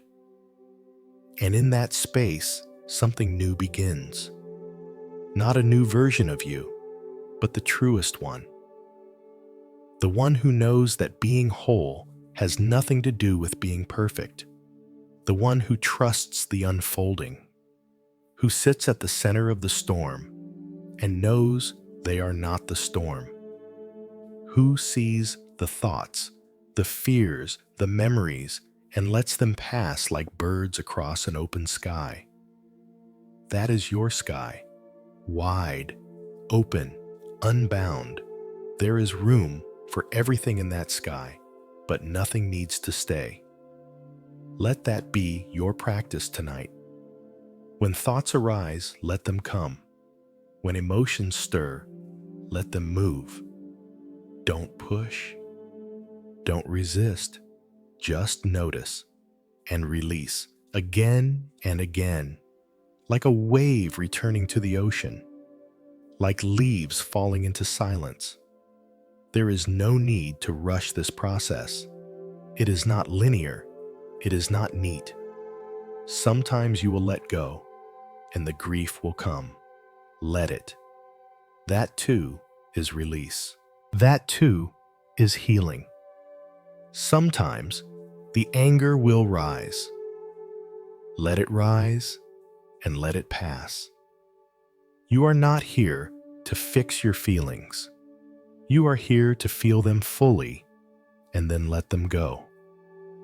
That is what Zen invites us into. Not numbness, but clarity. Not repression, but freedom. True letting go is not an escape. It is an arrival, a return to now, to the breath, to the body, to the spaciousness of simply being. And in that space, you begin to see clearly. Not with your eyes, but with your presence. You begin to understand that nothing you release is wasted. It all becomes part of the path, part of the wisdom, part of the peace that grows not in spite of loss, but because of it. Let that wisdom hold you now. Let it cradle the parts of you still afraid to let go. Whisper to them gently, "You are safe now. You don't need to grip. You can open. You can rest. And as you rest, imagine your body as a stream. Let each breath carry something out. Let each breath bring something in. Out with tension, in with ease. Out with doubt, in with stillness. Out with the illusion of control, in with trust. This is how you cleanse. This is how you heal. One breath at a time, one release at a time. And when sleep comes, let it come as a letting go. Let it carry you like a river carries a leaf. No effort, no struggle, just trust. You are not lost. You are in transition. You are not behind. You are becoming. Let the becoming happen without force. Let it be gentle. Let it be true. This is the way. The Zen way. The way of surrender not as defeat, but as devotion. The way of letting go, not as rejection, but as returning. Returning to yourself. Returning to peace. Returning to now. And now, as you lie here still and breathing, ask yourself softly, what can I release? And then with the next breath, begin. Not all at once. Just one thing. One small letting go. A sigh, a loosening, a choice to trust. And let that be enough. It is enough. You are enough. There comes a time in your journey when the silence speaks louder than any voice, when the space between thoughts becomes more meaningful than the thoughts themselves, and when presence, pure and undisturbed, becomes the only truth you recognize. You are now standing at the threshold of that time. This is no longer about fixing anything, nor about healing in the ways you used to imagine. This is about arriving not to a destination, but into the deep well of your own being. There is nothing to become, only something to remember, something ancient and untouched inside you that has waited for this exact moment. The teachings of Zen say, when nothing is done, nothing is left undone. These words may sound like a riddle, but they are the clearest reflection of what peace feels like when effort dissolves. You've tried so hard to become someone to fix what was broken, to create a version of yourself that the world would accept or admire. But tonight, in this breath, I invite you to feel what it is like to be no one. No roles, no labels, no goals. Just breath, just being. Just the sacred experience of awareness noticing itself. You don't need to rise above your humanity to find peace. You just need to stop running from it. Right now, you can feel your body resting, your chest rising and falling, your thoughts softening. And in this space, a new kind of clarity begins to unfold.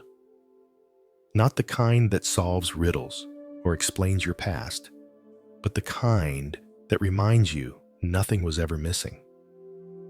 Nothing was ever wrong. Even your pain had a purpose. Even your sorrow shaped something beautiful.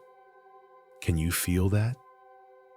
That subtle understanding that there's no need to strive anymore, no need to chase. What you seek is not ahead of you. It is within.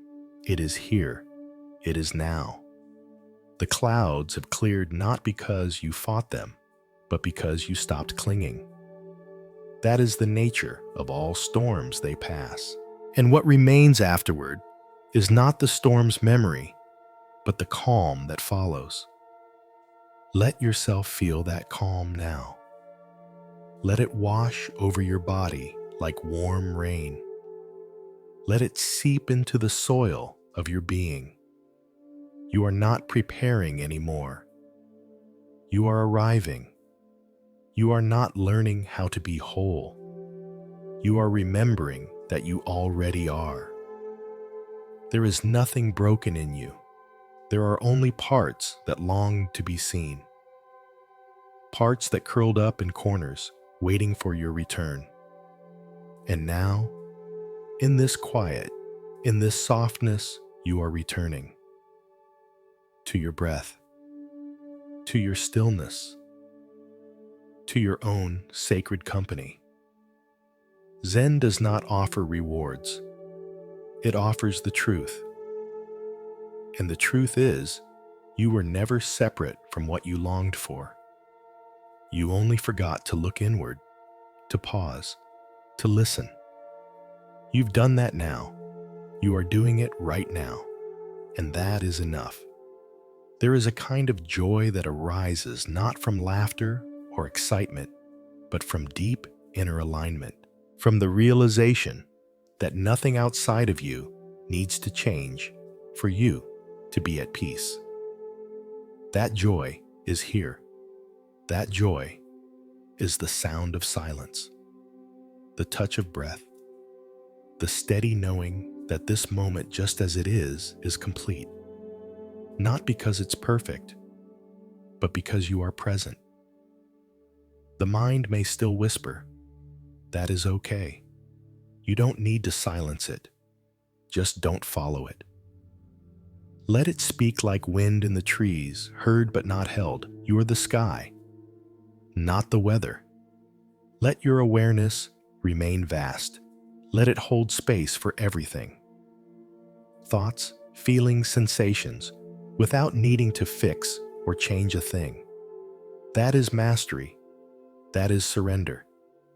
That is peace.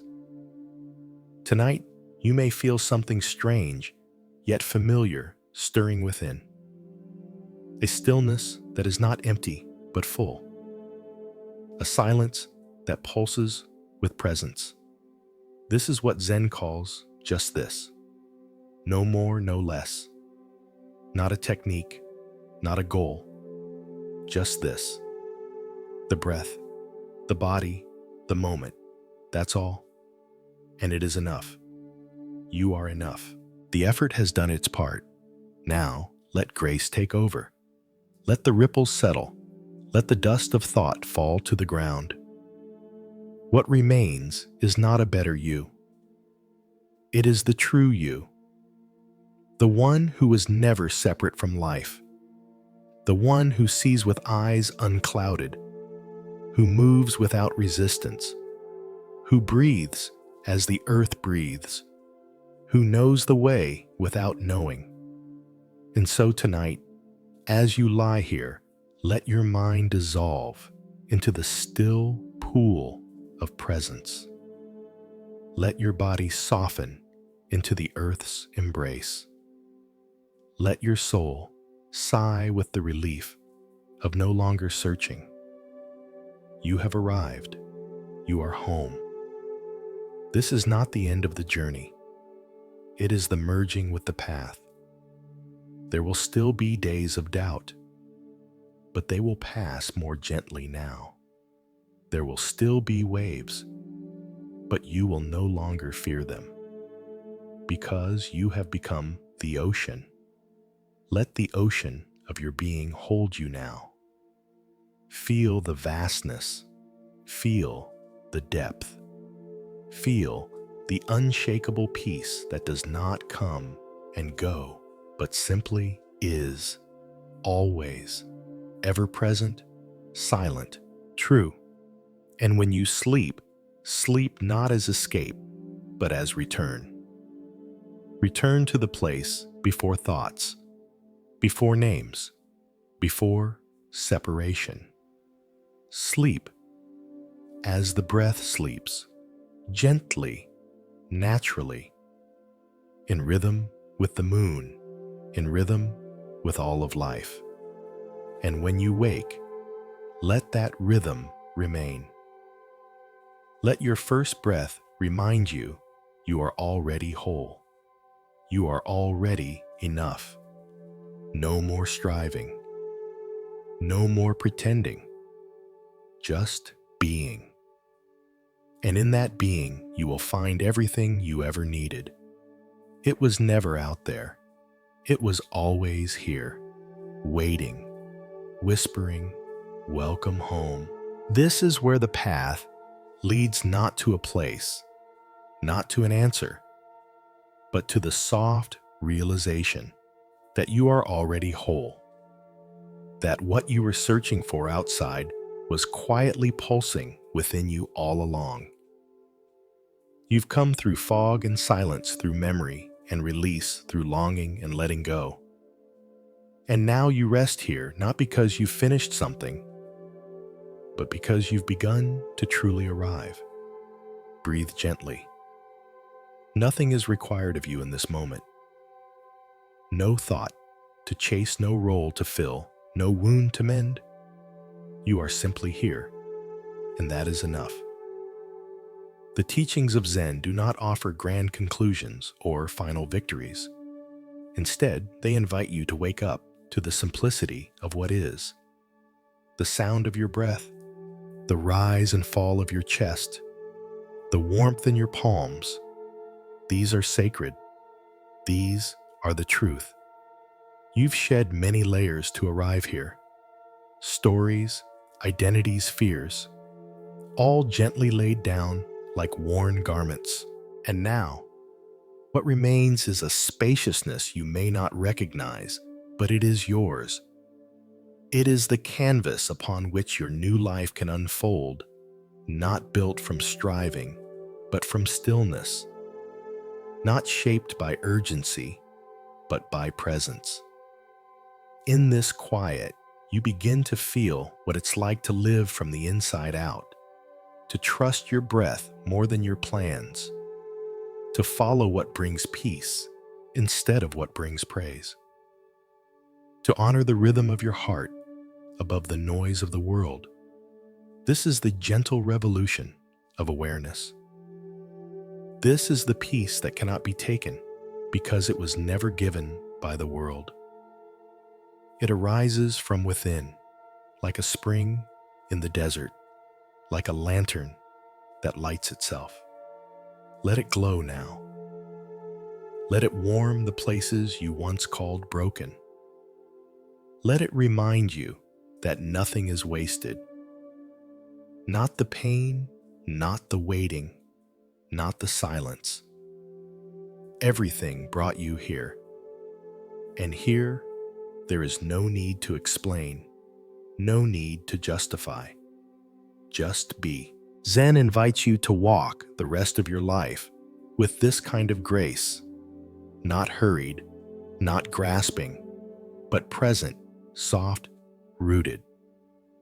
Each step a whisper of kindness. Each breath a remembering. You will still forget. You will still get caught in thought. That's okay. Let it happen. Then return. Again and again. To the breath, to the body, to now. There is no failure in forgetting. Only the opportunity to return. And returning is the heart of practice. It is where peace grows deepest.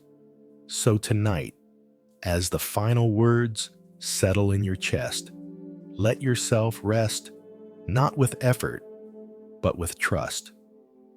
You do not need to hold on to these teachings.